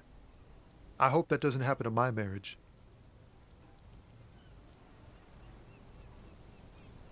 First, what is marriage? Man, who even knows? It's like a legal contract, but also a bond between spirits. Everyone is different. That's all I can say. Don't worry, I'm certain nothing bad is ever going to happen to your marriage. Yeah. In marriage, you never know if you're doing the right thing. I hope we're doing our best to keep ours together, but anything can happen. Look, man, thanks for this. It's nice to talk to someone. I know it wasn't easy to ask, so I hope you find your way through your own troubles. That's all for now, bye. Well, we still got an hour to kill.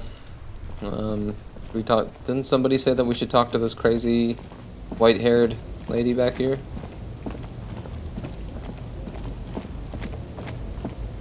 Where is she? This chick? What is this? Yeah, I'll take all of these people's belonging. Speed bottle? Fuck yeah. Alright, I'll be right back. Oh, lady. The woman is still hunched over the railing, her head swaying to the music, her eyes looking at nothing in particular. Up your fingers in front of her face. Huh? What is it? What do you want? I think I know what's going on with you. And what is that? She sticks a filterless cigarette into a cigarette holder and reaches for the light. You're a pail driver. You transport goods through the pail. Great. He asked the bank's rep about the pail, and now he's talking to everyone about it. Kim? Rude. Fine then. Just try not to black out again, and don't contemplate. We don't have time for that. It's death, but for the universe, oh, We're contemplating the living shit out of this. Oh, I'm contemplating, Kim. I'm drawing existential conclusions from this. Exactly what I didn't want you to do. Ma'am, my partner wanted to know if you work in pale transport. No offense. But your partner? She lights the cigarette. A white and silver cloud of smoke disappears into her mouth. Seems like a bit of an idiot. She breathes out. The air tastes sweet. Republica. A filterless cigarette from Misk.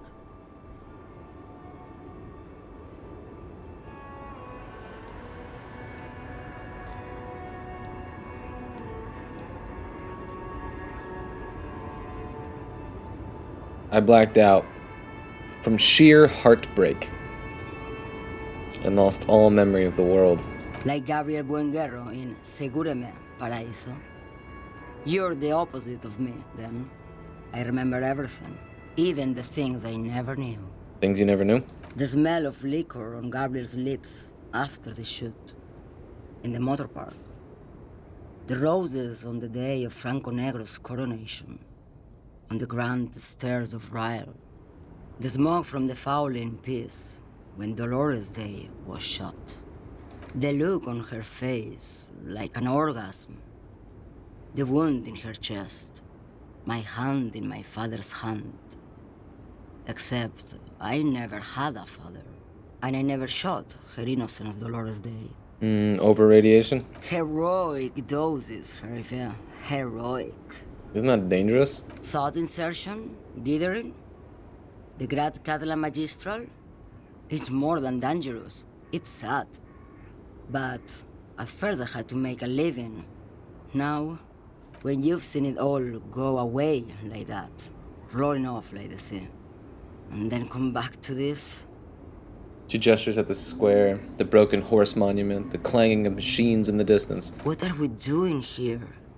For thousands of years, Gabriel. It doesn't have to be like this. We can just give up. We can just become a vapor. Oh, this is gonna make me sad if you carry on like this. What does it look like? The Pale. Like looking into the ocean at night. In the dark. And? You cannot see it, but you know it's there. And it's big, bigger than anything. Bigger than all the other things combined. What does it feel like? Nothing. Until it starts. When you are deep enough. Then, for me, it's like autumn. Dark, gray, and orange. The orange of street lights and the color of streets and electric light. It smells like autumn too. It smells terrible. Nostalgia. Cooped up in the cabin, shaking. Terrible nostalgia. For yourself. For humans. It's too much to bear. She loves it. How do you pass through it? In the belly of an airship, behind the stair windows. So you don't look straight into it. It's not advised to look into it. Not on this lorry, then? No, the same one, a roller. They all are nowadays. Special wheels for connecting to the floor of the hold. She points to the machines, clumped up like toys. The wheels all small and round. Multi-axle trailers. One last thing. You said we can just become... vapor? Yes. No elaboration.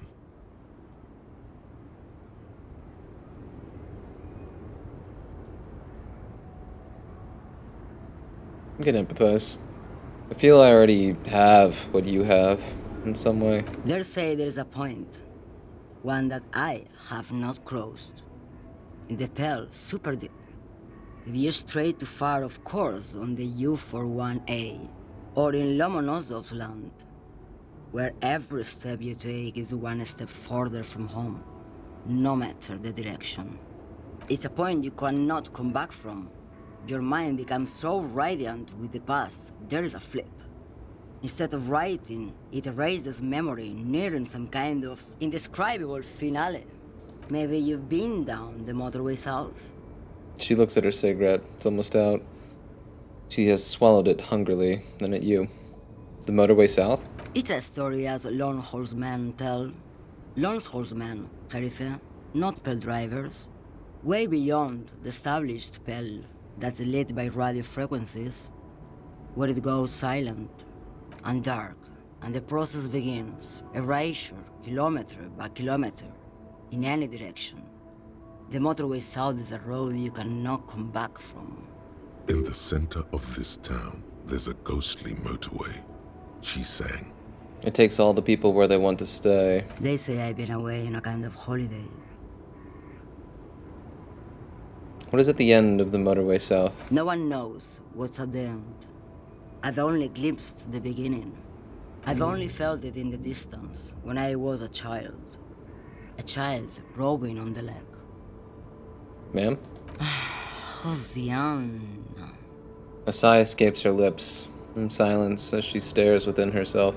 There is nothing more to do now. She's far away. She is receding in the clutches of some indescribable scattered emotion.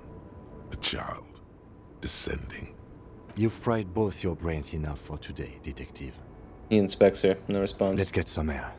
This one's far gone. He shakes his head silently as he turns to leave.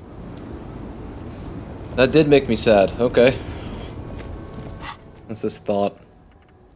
Didn't eat up that much time either. Motorway south. 8 hours, big one. At the edge of the map, the landmass begins to disintegrate into pure trigonometry. The ocean melts, becoming a tangle of sines and cosines. The mountain range turns into a sharp-angled azimuth. Its green range shadow dithers, like music turning into a waveform, and then vanishes. This is the end, a half-remembered textbook from your childhood. The porch collapsing on the edge of the Isola. A transition from reality to pale. A single vector shoots out like a rocket. It's the motorway south, splintering off from the known pale. To where? Where does it go? Dude, the pale makes me so sad. Okay, so we still have to kill an hour. Let's just grab a book or something, I think, from the bookstore.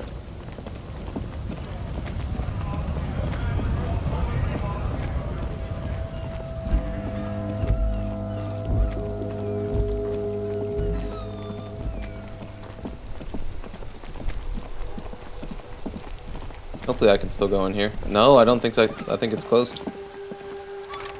Yeah, dude. Can I come from around the back and steal some shit?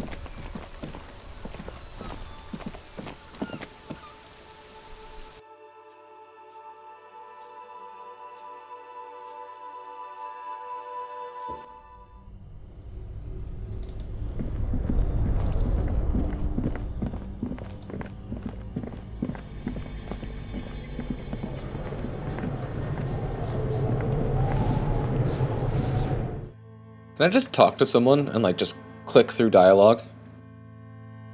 Like, very breaking the fourth wally to make time go faster? Or does it have to be novel information?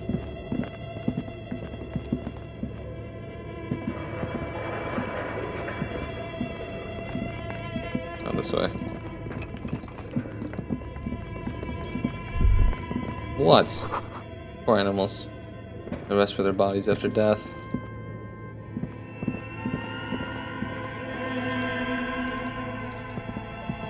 Oh yeah, dude. I can pump some iron here, can I? The barbell waits patiently on the floor. No, like it's not even worth our time. Dog for its mark. Oh, this is locked too. No, she locks this door. The store on the other side is closed for the night. Come back tomorrow? Well, I need a book now. Should have done this long ago, huh?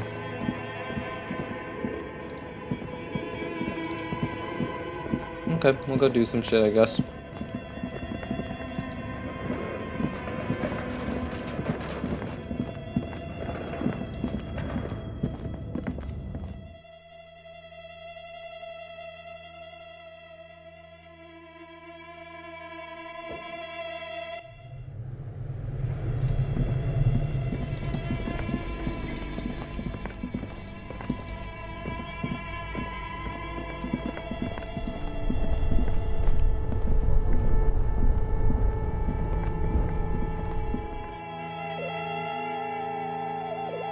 There weren't too many of those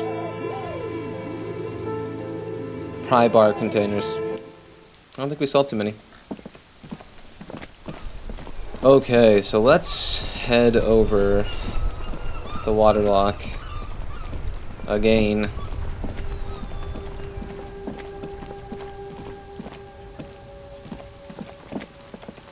Can't believe that guy gave us 100 real. What a fucking idiot.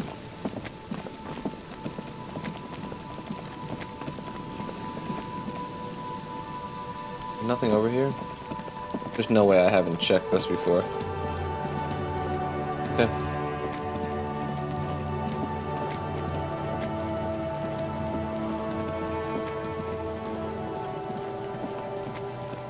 Okay, so we gotta kill 50 minutes in game. Should we talk to the drunks? Wherever they are. Doom Spiral. Whatever the fuck your name is. How you doing? Wait, is this a bench I can sit upon? Tell me this is not a bench I can sit upon. The worn and beaten wood. Okay, nerd, okay. Kim, share a bench with me.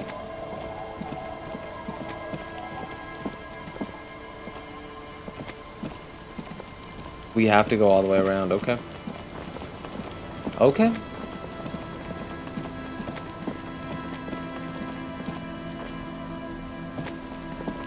Bro. Tequila Sunset. Let's hear it. Idiot Doom Spiral. I'm ready now. I've seen it. Tell me the story of Tequila Sunset. Mm-hmm. Let me take a sip to moisten up my chords. Tequila Sunset rolled into Martinez last Friday.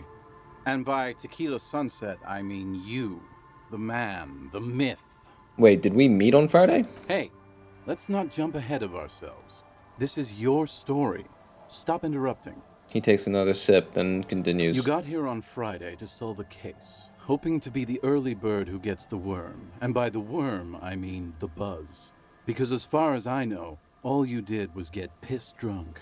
Word on the street is you went around the local hostel telling people that you're a police officer, and that it would be really fucked up if you shot yourself in the head right in front of them.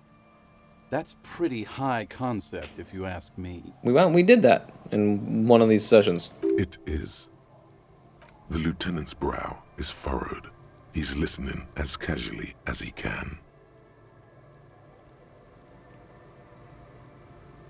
Oh yeah, not the first time this comes up. Hey man, I'm not judging. This life's a valley of woes. Some of the highest concept people in history have killed themselves and been drunks. Either way, it was a late Saturday night when we, the Union of Moribund Alcoholics, got our drink on. Nothing remarkable about this. We get our drink on 24/7.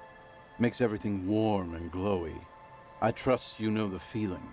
One moment we hear the sound of a motor carriage revving up somewhere on the plaza, followed by a series of dings and bangs. Do you remember the sound of wood cracking?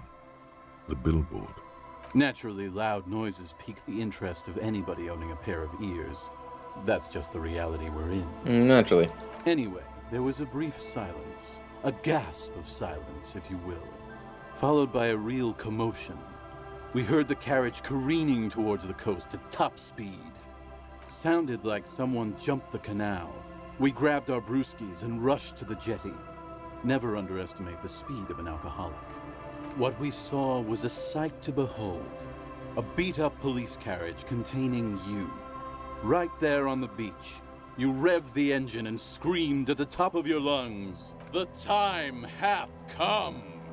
So, naturally, Gary's being so the cool. curious cat He's so I am, cool. I asked what time hath come, to which you replied, "The time hath come for Tequila Sunset, the end of all things."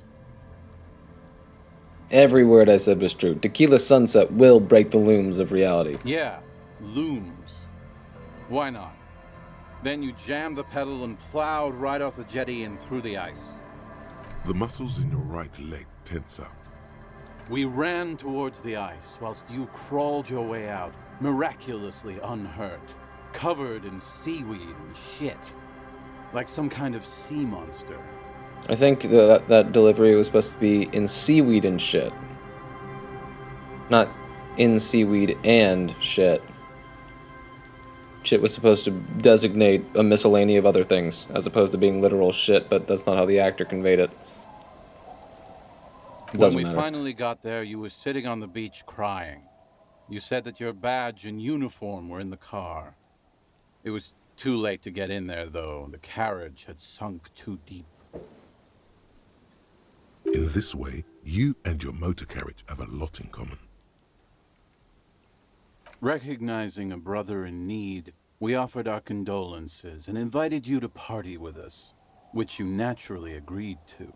We asked about the whole Tequila Sunset thing, and you told us it was your name now and insisted that we all call you that from then on. Oh, Tequila Sunset, huh? Sounds pretty good. Yeah, I agree. How long did we party for? Hours. It was an all-night drink-a-thon. Then, at some point, I think it was Sunday morning, you got belligerent and wanted to talk about Revacholian women. How they're beautiful and also whores and so on. How one of them fucked you real bad. After a short while, you crossed the event horizon, looked sullen, got up, and left without saying anything. Wow, that's quite a story. Yeah, I bet Tequila's a fucking legend around the precinct. You must be proud to work with him. If you only knew. Did I tell you anything specific about this person that fucked me? You were pretty vague about it, but you kept saying you got fucked real hard, and that we've all been fucked too. No one's fucked me. I do the fucking around here. Abigail. It seemed pretty painful, to be honest with you. If I had to guess, I'd say you're still working through some shit. Did I mention losing anything else? Beside your gun and your badge? You said something about your hope or heart or something. To be honest, yeah, nothing important. Details are a little hazy. You don't say. In retrospect, I guess you lost your motor carriage too? That's a big one. This voice actor is doing a good job at sounding like someone who's drunk all the time and knows how to navigate it, but is still presently drunk for sure. He's doing a good job of that. Did I say anything about my colleagues? You told us that they were a bunch of fucking losers whose main interest was cramping your style. It's more like you were cramping theirs. No specifics, though. It was more about you that night. You were the star of the show. Did I say anything about the case? Yeah, you said it was no biggie and that you'd solve it in no time. Oh, shit. And that you didn't need anyone to do it. You're doing it solo now. A lot of cops go solo and hermit once they reach that level of alcoholism. It's not meant as a joke. He's sorry for the hermit cop. Did we talk about politics? Yeah, you said that it was okay that you crashed your carriage because the spectral hand of the market was guiding you. This was before you started talking about how the Pinkies were always trying to fuck you. Jesus. Did you get a read on what kind of cop I was? You kept calling yourself a goddamn superstar who'd cleared 501 cases. As you've already determined, the actual number is just over 200. But what's a little embellishment between friends? Right. No thanks to the squares at the precinct, as you put it. Alright, I don't need to hear anymore. It's a hard thing for a man to confront his past. That's why I avoid mine at all costs. You seem like you're characterized by your storytelling ability. Want to tell me another one sometime? Whoop-de-doo. So now I'm a fucking storyteller. Right. Why not? Better than a beach bum. Yeah, you want to tell me how you became Idiot Doom Spiral? It depends, really. Are you willing to help me out? You might get scammed here. I have a feeling that this is going to cost me a lot. No, the reality of the situation requires a rather modest contribution. A little motivational package. What, you want more booze? So, this is how being on the other side of the barrel feels. What do you need? Booze. Did you already forget our party? He taps his finger to his The thing I temple. relayed to you earlier. So, have you got anything for good old idiot Doom Spiral? Yeah, I got a potent Pilsner for you, bro. Seems fair to me. Ooh, I'll give him the special strike brew. I got this special strike brew the Union uses. Interesting. Ah, this is what they use to keep the working men going. Hey, Spiral Boy, you gonna share that? One of the other bums interjects. Oh, it's still Don't Call Abigail. Awesome. Shut up, guys. I'm telling a story here. Something happened to you. Something happened to me, too. My actual name is George, but around here, you already know. I was once a reasonably high net worth individual, a founder/junior partner at a high concept creative services agency. When my story begins, I had just landed a major contract with an insurance firm. Go on. I used the profits from my agency to finance what I called a cultural incubator. Abstract value generation, value per person, high concept stuff. I developed the paradigm, worked within the paradigm, but the burden of leadership weighed heavily on me. So I went jogging every so often to keep myself sane. Wait, how many people did you have working for you? 22 full-time employees, an all-star team, a potentially historical set of individuals. Worrying about them often kept me up well into the morning hours. Did the jogging help? It did. With my trusty Sansariq tracksuit, I felt like I could conquer the world. But now dreams are worn thin, much like my tracksuit. He says thoughtfully, brushing dust off his shit-stained pants. Ew. What happened? One day I left on my evening run. As you may know, it's impossible to clear your head when you're distracted by the sound of keys jangling in your pockets. He shakes the bottle and makes a ringing sound. His eyes are clouded, his dilated blood vessels encircling his irises like stinging brambles. His eyes are your eyes. So I removed the key ring and put the keys for the front gate and the apartment into different pockets to stop the jangling, you see? At least, that was the plan. I was halfway done with my usual lap when it started to rain. The reality situation became very wet, very quickly. How wet are we talking exactly? Wet, okay? It was raining really hard. There's a trace of derision in his voice. I made my way back home and discovered that I didn't have the key to the front gate. I'd mixed it up with the key to the letterbox, which was useless.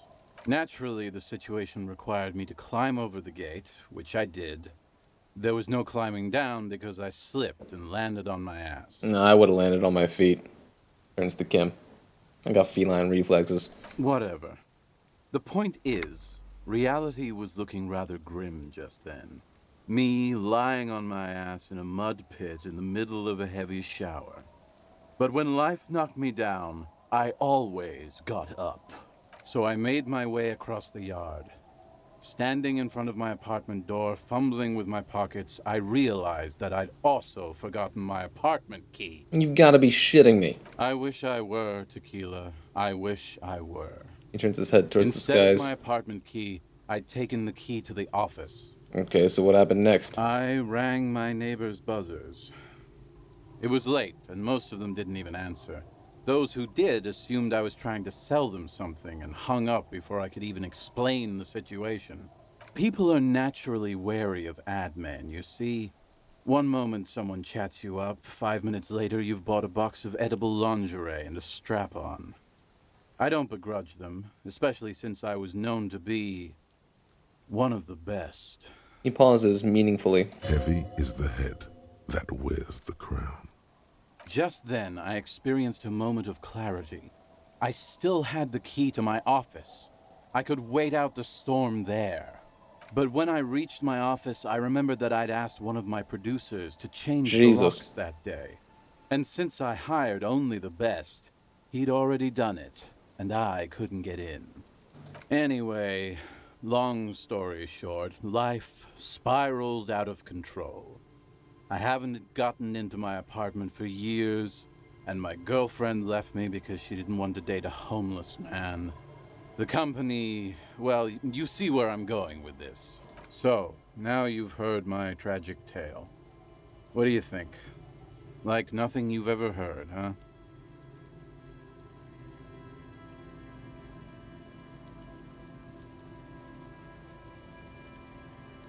There's this black point in the world. A hole. It's already claimed an entire commercial area. Maybe you're another one of its victims. This would explain a lot.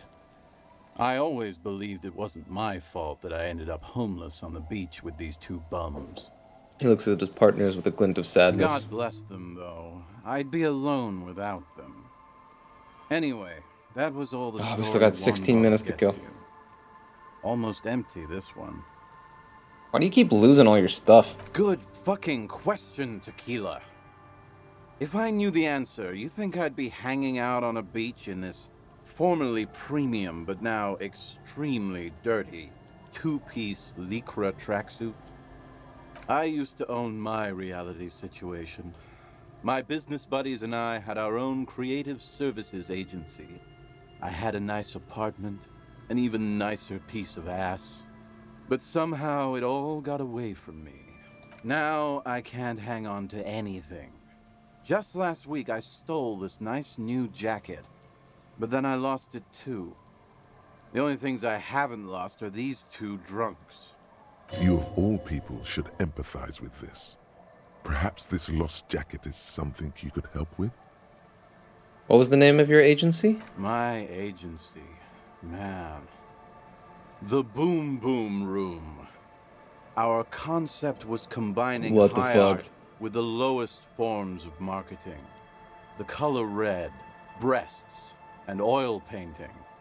I convinced my partners to reinvest some of our profits in an even more high-concept cultural incubator called Thin Air. The artists were happy, the clients were happy. I was financing a group of poets in East Rebishal who were developing a new universal poetic language. But then it all went to shit. He looks towards the bay. Sounds intriguing.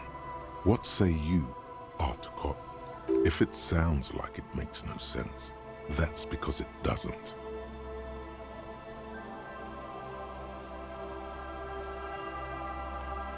Man, mixing high and low, commodifying culture, that is extremely my shit. I know! It was fucking awesome! Too bad I went on a jog, unleashing a cascade of doom that washed it all away. What's up with the tracksuit? What?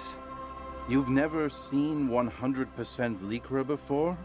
Go on, feel that primo material. Pretty nice, huh? This might be one of the last of its kind. Should probably be in a museum, honestly. He takes another sip. Good God. It's nearly impossible to describe how dirty this texture is. It's like rubbing two jellyfish skins together. You feel about 15% less human for having touched it. Randomized trials have also found Lycra, TM, to be associated with a number of exotic, highly malignant cancers. So you also have that to look forward to. Sweet. And then there's the smell. But you don't even want to think about that. Wow, you're lucky. He never lets me feel it. That's because your paws are fucking filthy, Rosie. We're right next to the bay. You could wash them anytime. I don't care about the other drunks. What's this about a lost jacket? Tequila, it's a verifiable tragedy. It was practically brand new. Sure, it didn't really go with my Lycra threads, but it did itch a lot less. Say, you're a detective, right? Maybe you can help old Doom Spiral out. Solve the case of the missing jacket. Oh, it's his jacket. What do you say, Tequila? For sure. I already found a filthy jacket near the boardwalk. Holy shit. Tequila, how did you... Never mind, I don't care. Just let me see the jacket. Give him the jacket. Let me see. What? This isn't my jacket. My jacket was beautiful. This is fucking filthy. What am I supposed to do with this? What do you expect? You left it outside for a week. I'm not taking a disgusting pile of hobo rags. I may be in an irrecoverably decaying orbit, but I've still got standards. Either bring it back the way it was before, or find a dumpster to burn it in. You know, despite the guano, it looks like the jacket itself is stain resistant. It may just need a good scrubbing. Oh, Isabel. Yo, we're almost there, yo. 7 fucking minutes in game. Oh god. Hey, listen. Our tenant, the policeman. I hope the This game always, like, it's always a step ahead of me. It already knows, it always knows what I want with it. I found this jacket, but it's fucking filthy. Could you wash it for me? I can wash it for you, but it's going to take about a half an hour. Yes. Think you can stay put for that long? Yes. I could use a breather. It's been another track and field day. Yeah, I'll wait. Well, hand it over then, and I'll see what I can do. Must say, I'm proud of this one. It's pretty nice underneath all that filth. I hope you take better care of it than its last owner. Goodbye, I'm off. Guess who's not giving that to Idiot Doom Spiral? Fresh as fuck, dude. Fallen Windbreaker. +1 pain threshold element proof. +1 half-light, always hot. -1 drama, sweat like a pig. Why? Don't question it. This windbreaker is like a protective cocoon, placing the wearer's torso into a pocket universe where wind, water, dirt, and fire cannot harm them. Huge writing, 100% synthetic, is proudly displayed on the chest. It lets absolutely no air through. Warning, item not actually fireproof. Look at all our fucking fallen drip. Where is it? Got that hat too? Man, if only we got those pants from Kuno. We'd have it all, yo. I guess we don't have like an undershirt.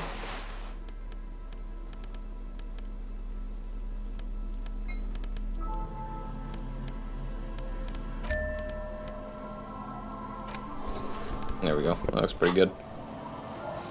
Thanks, lady. Okay, so we're saving, and then we're getting our gun back from the pigs, and hope she doesn't shoot us.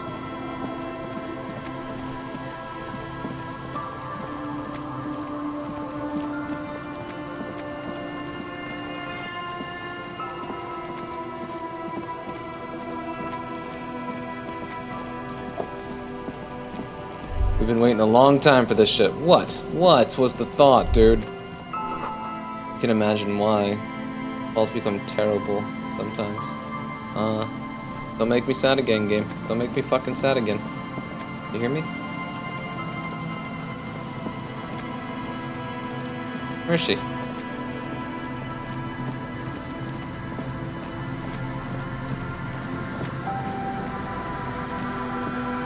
Where is she?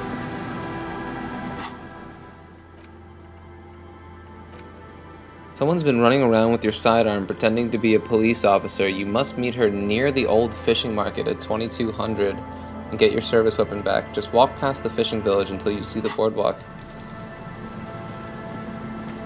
I mean, like, what?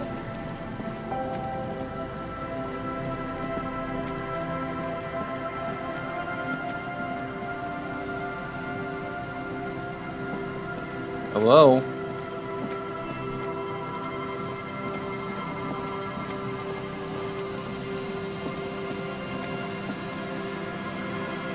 There's nothing to interact with. Yes? Kim, what the fuck? What do you want to know? Nothing, dude. Trying to find... Trying to find our rendezvous, bro.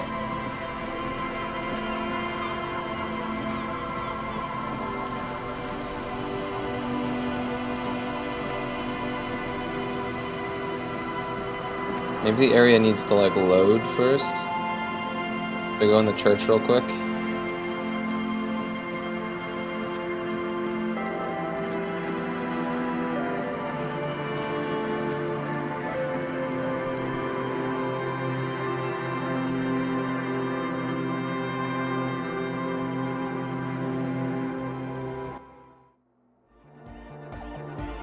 He's still breaking it down, bro.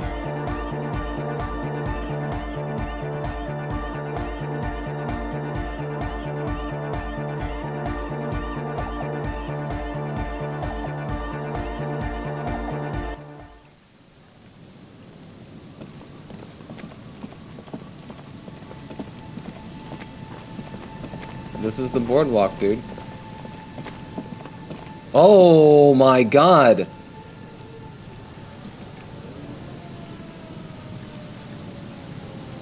But she's freaky as shit. What is this?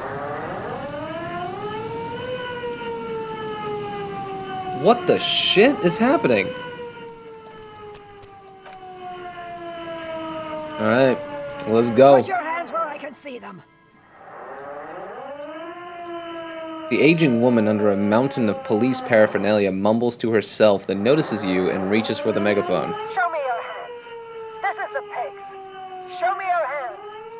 Right now. But what is going on here? Right now. What is is this her cleave? What is going on here? Scavenged, battery-powered police lights protrude from her back. The flickering light show reveals a gun in her shaking hand. Her hand is trembling from some sort of neurodegenerative disease. Madame, please drop the firearm immediately. Good shit, Kim. You shouldn't be here. Something's very wrong with her. She's completely out of control.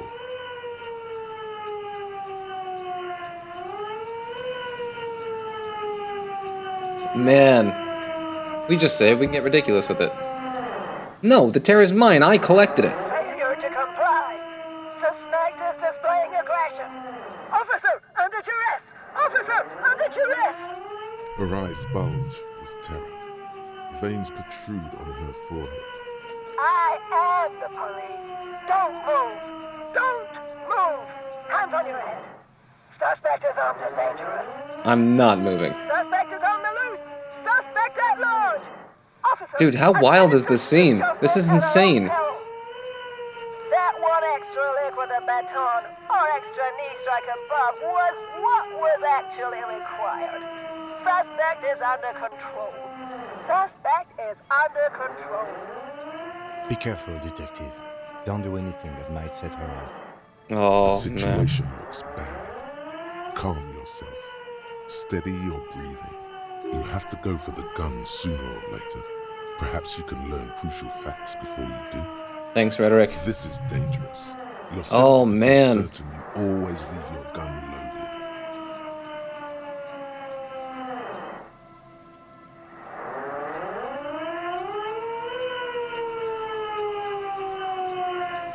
Rhetoric, are you lying with me, bro? Please identify yourself, ma'am. It's a goddamn police shitbag. Out the pavement. You're under arrest.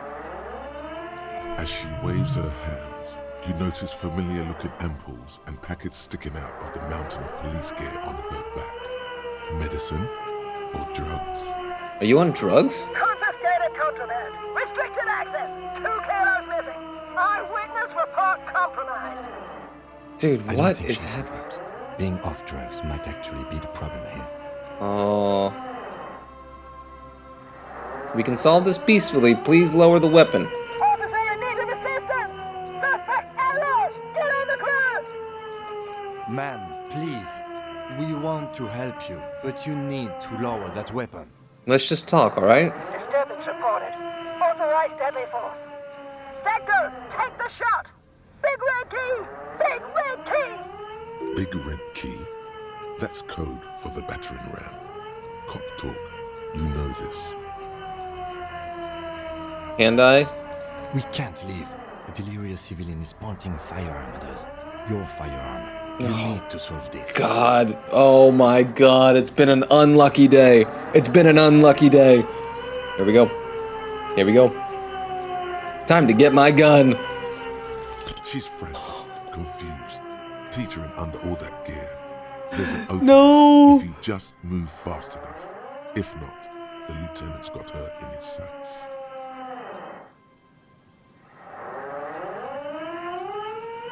Dude. Kitaragi's gonna kill her. We gotta see what happens though. Gun, gun, I'm coming. Gun, gun. I'm coming. Suicide psycho. Split-second decision. Eat lead, scumbag.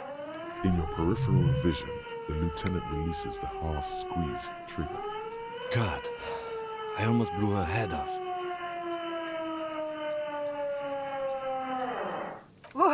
What is this? This isn't police issue. Police weapons have bullets. This isn't real. Police guns always have bullets. What is this? Why did you sell me this? She looks devastated. Grab the gun, right now. This might be your only chance. I'm done with this gun. No one ever cares anymore.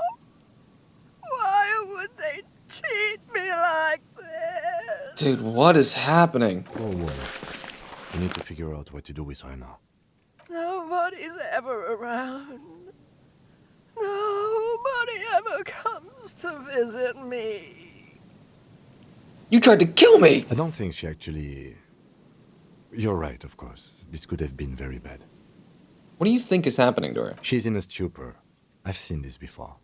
God knows for how long. Could be days when they get like this. But why was she like this in the first place? Honestly, I don't know. Dementia, probably. Dementia and Channel 8. And loneliness.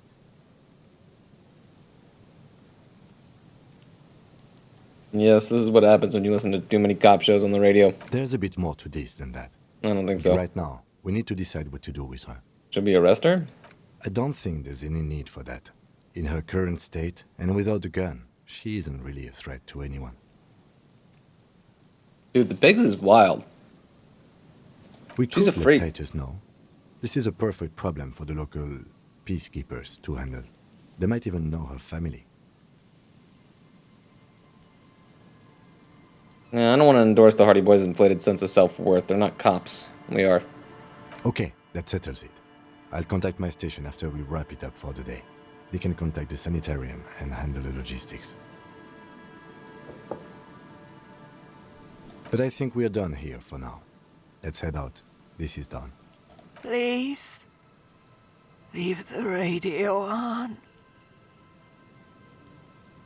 It seems like a reflex, a half-remembered sentence. Reflex to what? Being left alone. Oh, don't make me sad again. Motionless. Just a heap of clothes and flashes now. Maybe if you search her once more. What? Interfacing what? Kitsuragi says we're done here. Why wasn't my gun loaded? The fuck is that about? Now I'm the real fucking deal, dude. A 3-shot revolving barrel Villiers-LaSalle pepper box, typically assigned to officers of the RCM upon reaching the rank of sergeant. The butt of the gun is worn, and engraving on the side reads Sunrise Parabellum. This is your gun, no doubt. Sweet, but we got no bullets, bro. We got no bullets. We gotta go buy this. Wait, we have this bullet. Does that count? Dude, we gotta get bullets, bro. Holding the gun feels natural and satisfying. It's like an extension of your arm, the polished wooden handle almost fusing into your palm. I think my hand recognizes it. It reminds you of the day you Nice. first held it, with fear and respect, hoping you don't have to use it in vain. The sun was out in Jamrock. It was so long ago. This gun, Sunrise Parabellum, will be the only thing standing between you and the all-consuming nothingness that threatens to eat the world. Sheathe it and wait, Herald. It won't Herald. be long now. Heck yeah, dude.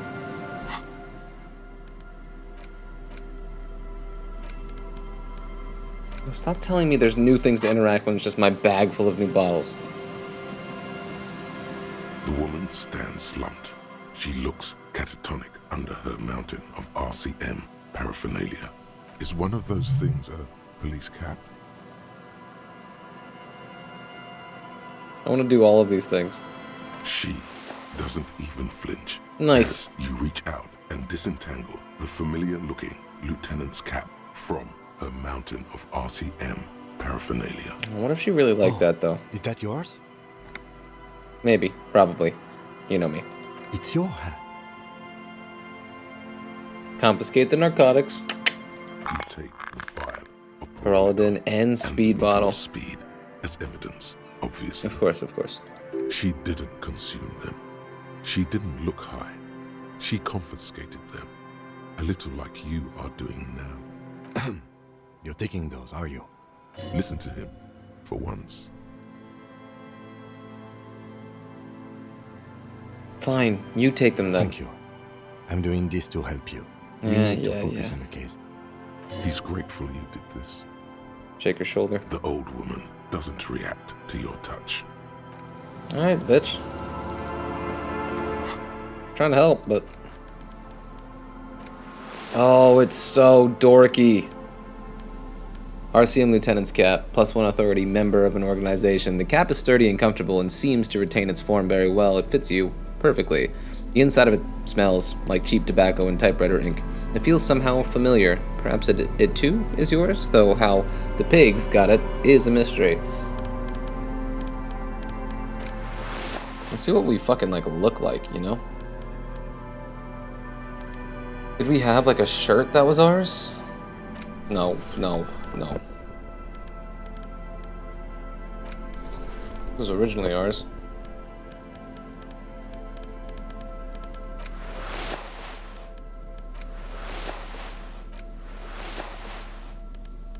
How about something like this? How's this looking? How's this looking? It'll look pretty cute. Okay, so why don't we put Kitsuragi to bed, and then we'll work on Lily in a bit.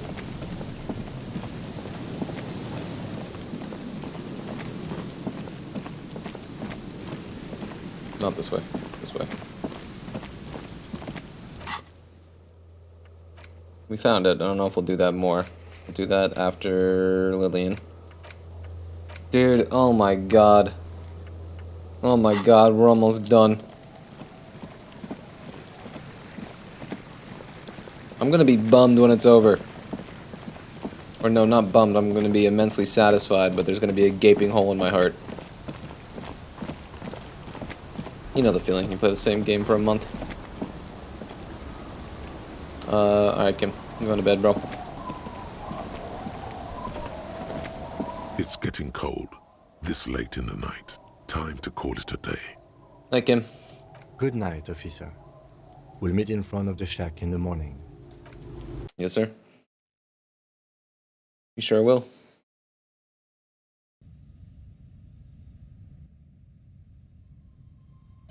Hehehehe.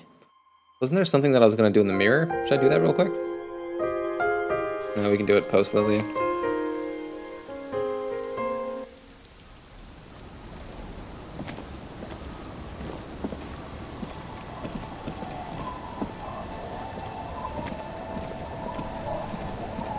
Waves are beginning to die down. Look at those little bastards. Simmer down. Simmer down, bastards. Suggestion. Alright, here we go. How's your suggestion currently? Nothing? Okay.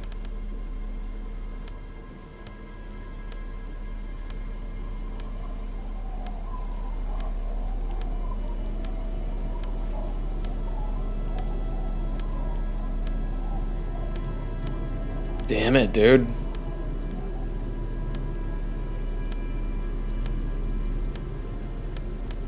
No way, there's no help here. I missed something. We don't have any suggestion clothes at all? What the shit? None? Oh wait. The first fucking thing I saw. Man, how often has that been the case?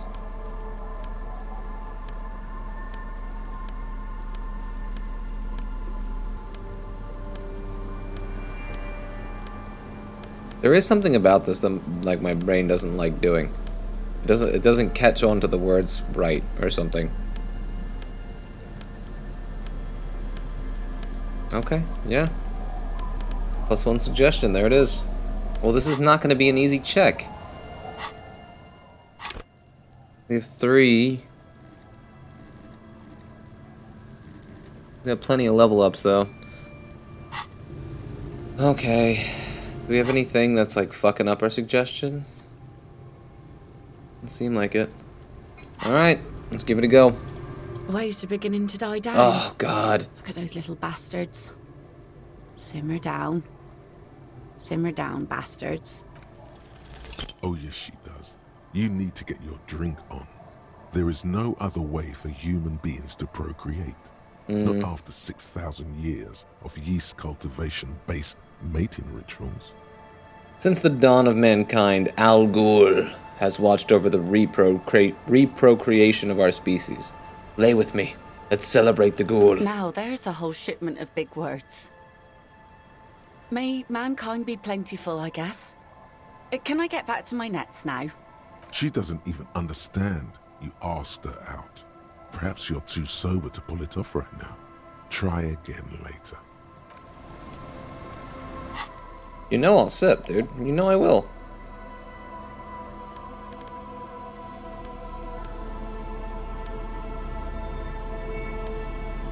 I know I'm giving a suggestion, though.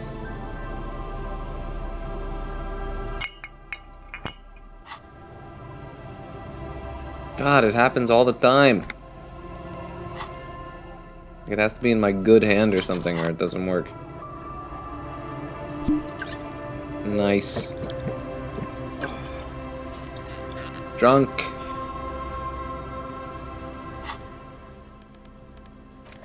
No, we'll keep the gun and the flashlight. It's a sexy combo. I don't look very sexy right now. Alright, so, suggestion, huh? Odie. The waves are beginning to die down. Look at those little bastards. Bro, how did I not get a plus for being down. drunk? That was like the whole point of that thing Simmer there. down, bastards. You think Yes! really needs more of that after a man Oh, dies? fuck yeah, dude. But what do I do then? What if I told you it is actually possible to go on a date so I'm already sipping, dude. What are you talking about? What you're suggesting is highly experimental, possibly dangerous. Before recorded history, men and women were able to do simple, very primitive things together sober. Acknowledge the situation and keep it basic. Alright, listen, I'm a drunk. Don't know if you've noticed. So I usually ask people to drink with me. I have, and I don't really. She hesitates. Now, go for it. You just want to go for a walk. What kind of a monster doesn't want to go for a walk? Walks are innocent. Well, this time, though, I thought I'd ask you for a walk. Just a walk? I don't know, officer. I would not have taken you for an innocent perambulator.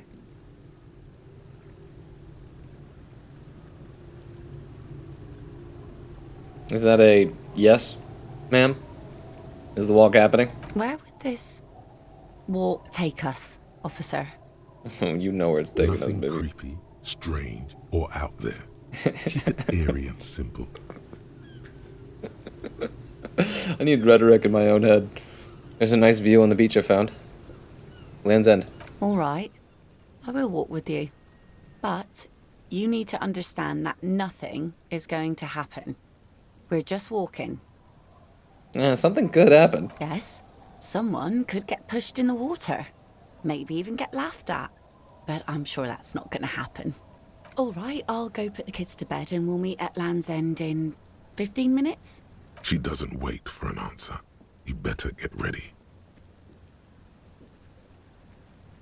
Let me change, dude.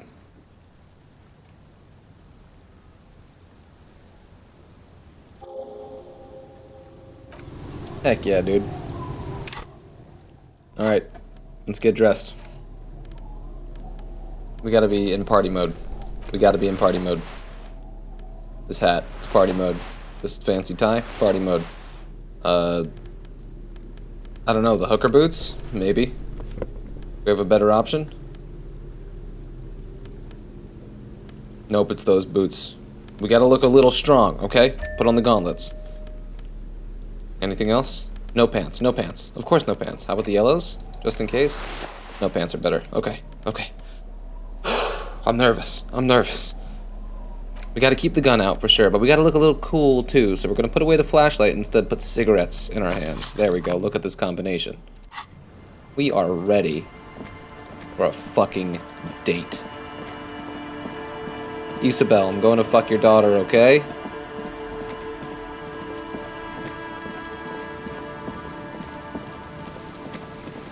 Is Isabel Lillian's mom? Kind of assumed an intergenerational thing, but Mabe's not. How do I get there? I'm gonna be late for the date because I don't remember. Up and around, right? Dude, cool purple windows, yo.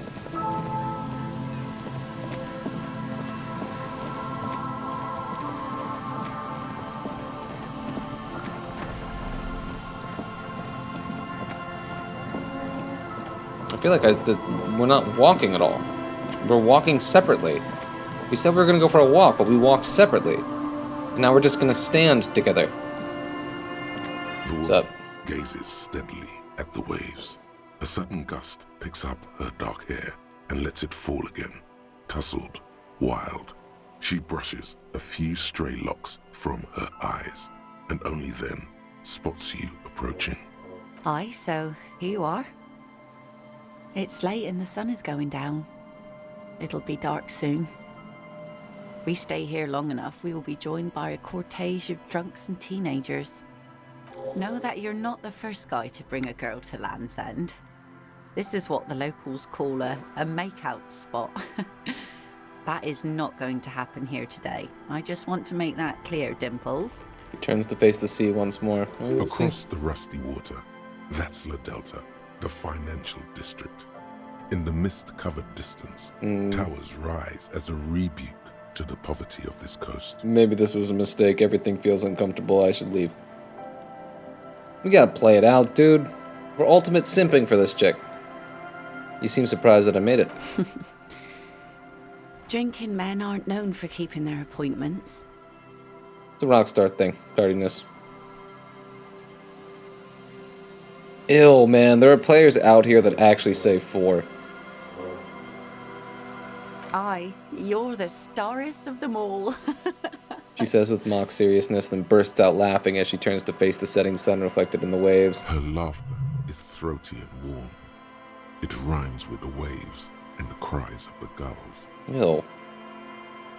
Why are you making this so sappy? As she turns to face the sun, reflected in the waves, and the skyscrapers rising across the bay, you cannot help following her steady gaze. You should say something. Anything. Maybe the tequila sunset thing. You know, a past incarnation of myself called himself Tequila Sunset. I wonder why that is. It's a common Ravisholian expression. Means drinking yourself to death. So, are you going to keep the name? Hell yeah, Tequila Sunset all the way. HDB.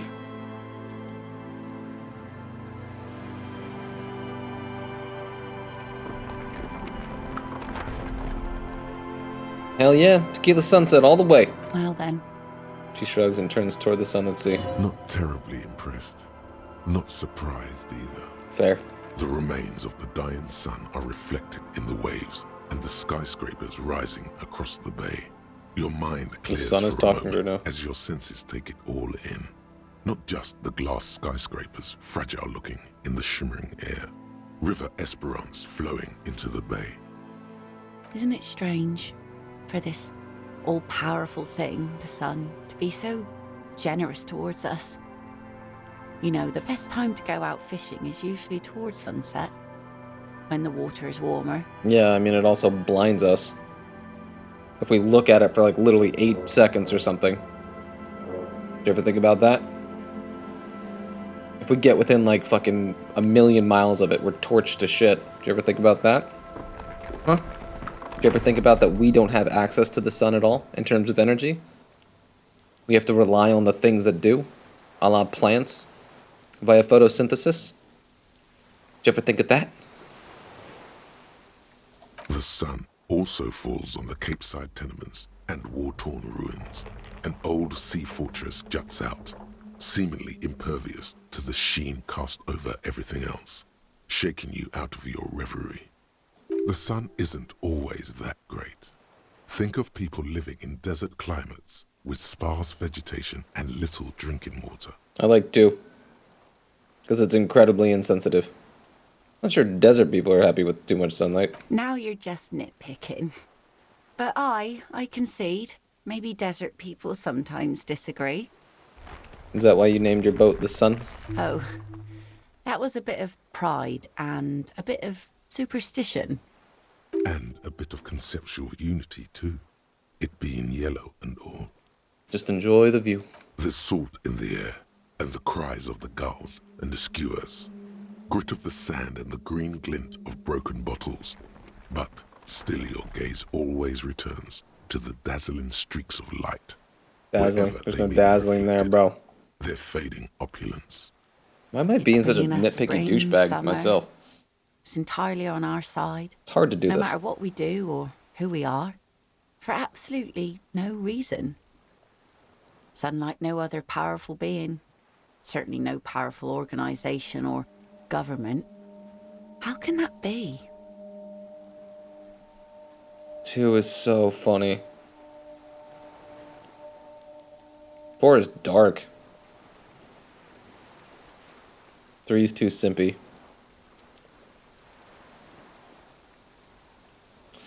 There's an explanation to this, and it's political. You see, Aye, it's political. No need to step on a soapbox about it. What if we disagree? See? She doesn't want to disagree. Ooh. Good sign. Keep it at that.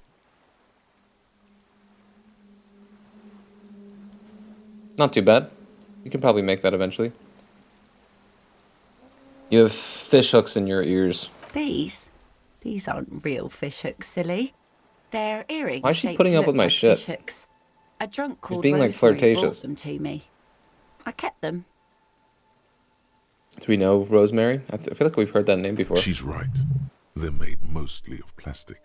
A cheap novelty gift you can buy from a flower shop or a kiosk.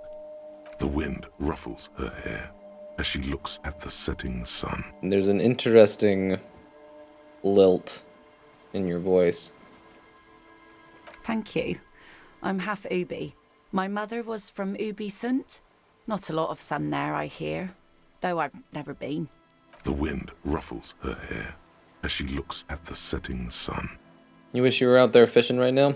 I always do. I like it. It's like being on another planet, a water planet, with water worries and water joys.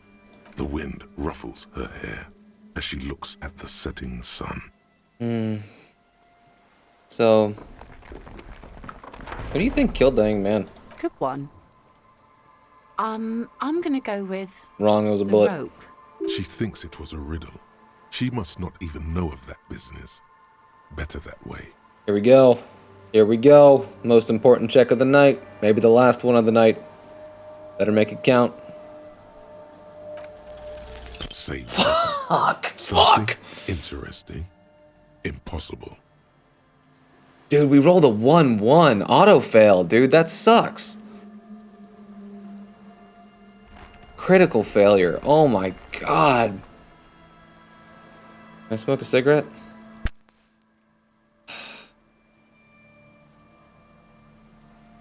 Please, this is important. She turns her head, and the plastic fishhooks rattle in her ears. Nothing shearworthy takes place in your head. Sometimes I feel like I don't have a good brain. Aye. Brains generally aren't very good, are they? I prefer backs, arms, shoulders, lungs too. You know, the wind's gonna pick up soon, and I have to go, but... She takes her sword out of the scabbard. Have this. The sun's good, but... I'm supposed to give you my sword. I've no use for it anymore. What is this shit? Are you sure you don't need the sword? No. Men around here are too drunk to pose a threat to me. Ooh, two's dumb. Thank you for coming on this walk with me. Farewell. She nods to you and turns to go. Again, no walk took place because she's leaving alone again. She gave me a sword? As Why? she walks off, the wind picks up, and the light from the sun seems to fade. The crumbling silhouette of failed electrical R&D towers in the distance, beckoning. Shivers, I get it. Shivers, I get it. Alright, you will have your turn in the sun. I promise. Yeah, so what I'm gonna do is...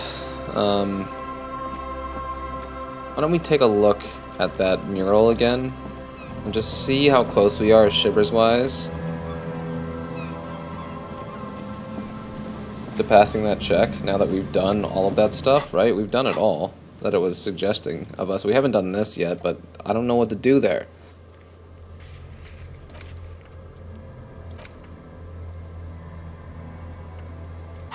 Yeah, we'll consult with the wind. I don't know.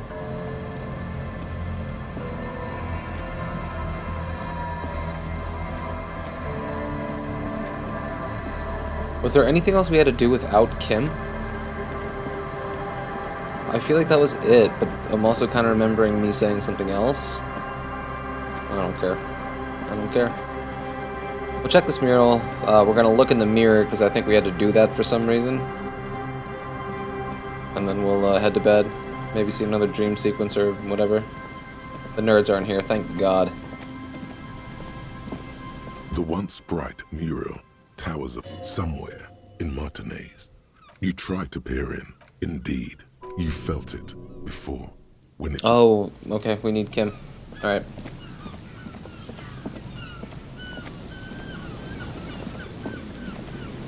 What? Beams are splintered, the bridge didn't collapse on its own, artillery broke it.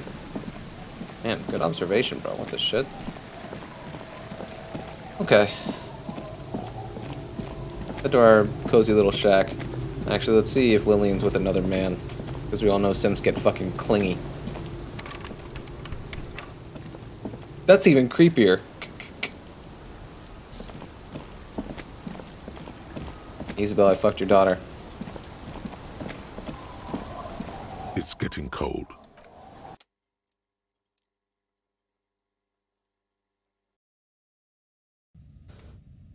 Alright.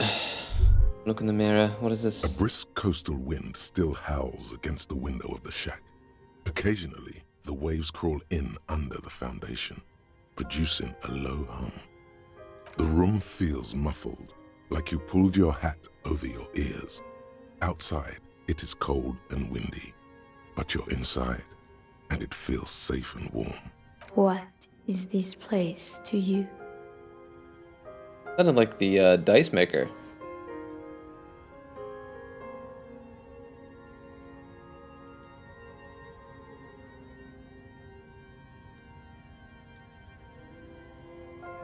My new hangout where I could silently sit, drink, and die while looking at the waves rolling. Behind the half-built cinder block house at the other end of the village, there are 3 people drinking.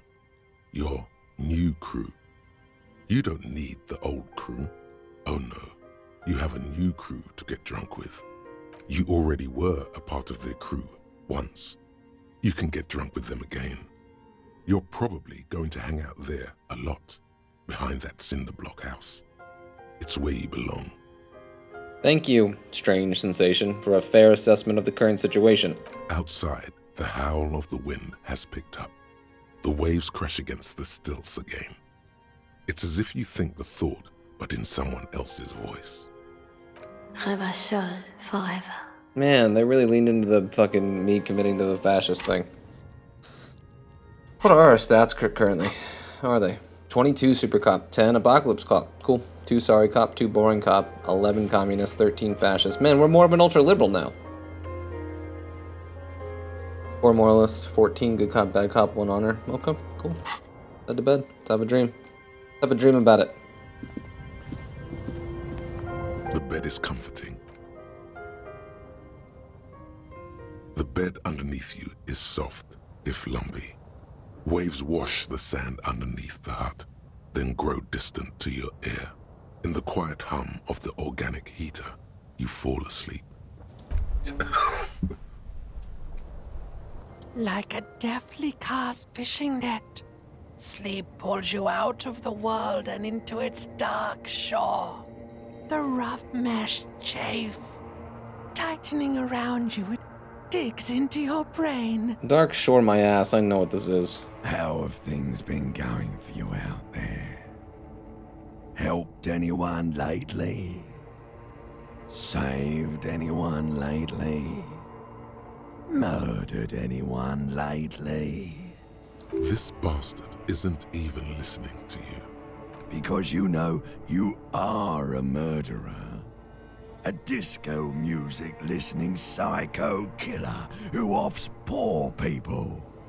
And then forgets about it. Okay, so I'm a murderer, and that's bad. Hear that? He doesn't even flinch. Iceman doesn't care about killing people. That's nothing to him. Blackwater, under the bridge. The thing he's really scared of is much, much worse than that. What is it? Don't tell him, sister. It's too bad. Why are you doing this? I just want to sleep. I can almost see the dark. We're trying to help you. All these processes, these tortures, voices and tremors are all just distractions, flares and countermeasures to keep you from the last dream. The last dream? Of them all. The last dream will be total annihilation. Cinders peeling off the fuselage. We won't be there to help you anymore, Harry. We will be dormant. You will be naked and alone. God, 1 and 2 make me want to cry, dude. I don't want to anymore. I don't want to think either one of those things. Oh, but you will. You're already going there. Slipping. How long can we keep you from the precipice? One more dream? 2 max, baby. Then it's... Just lean into the sadness. Her face forms in the summertime. In hell. An ancient sadness, brother. 10,000 years later, in front of the video rental, there is a warm breath on your face again. Everything is okay again. Everything is so okay. Doesn't sound like it will be okay. Your eyelids flutter open for a moment. When you close them again, you sense the light of the room around you. You're back. In 2 seconds, the alarm will ring. The last thought in your head before waking is, maybe you shouldn't have seen that stained glass window in the church. Interesting. Open your eyes.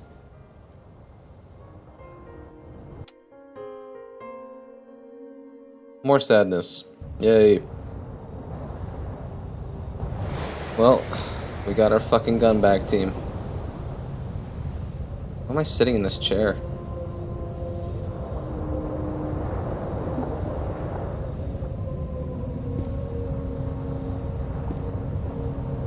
How about we end it with this? An old mirror hangs on the wall. You see your reflection in it. The expression fixed to your clean-shaven face. You're still not accustomed to +4 because I recited the poem.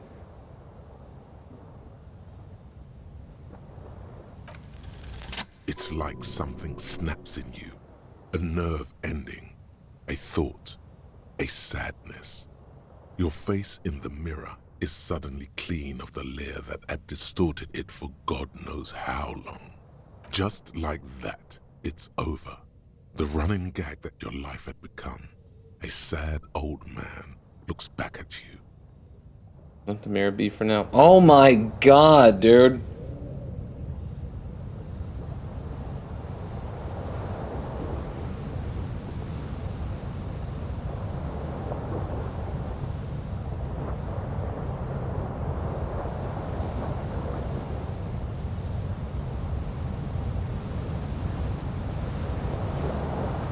What this game does to my heart, man, I'll never be able to explain. Whatever, dude. Oh my god. Oh my god, save and quit. Save and quick. Wait.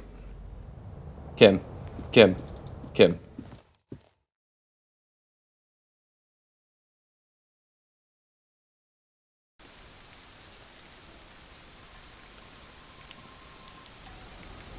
Bro, do I look sadder than normal? Yes? God, nothing.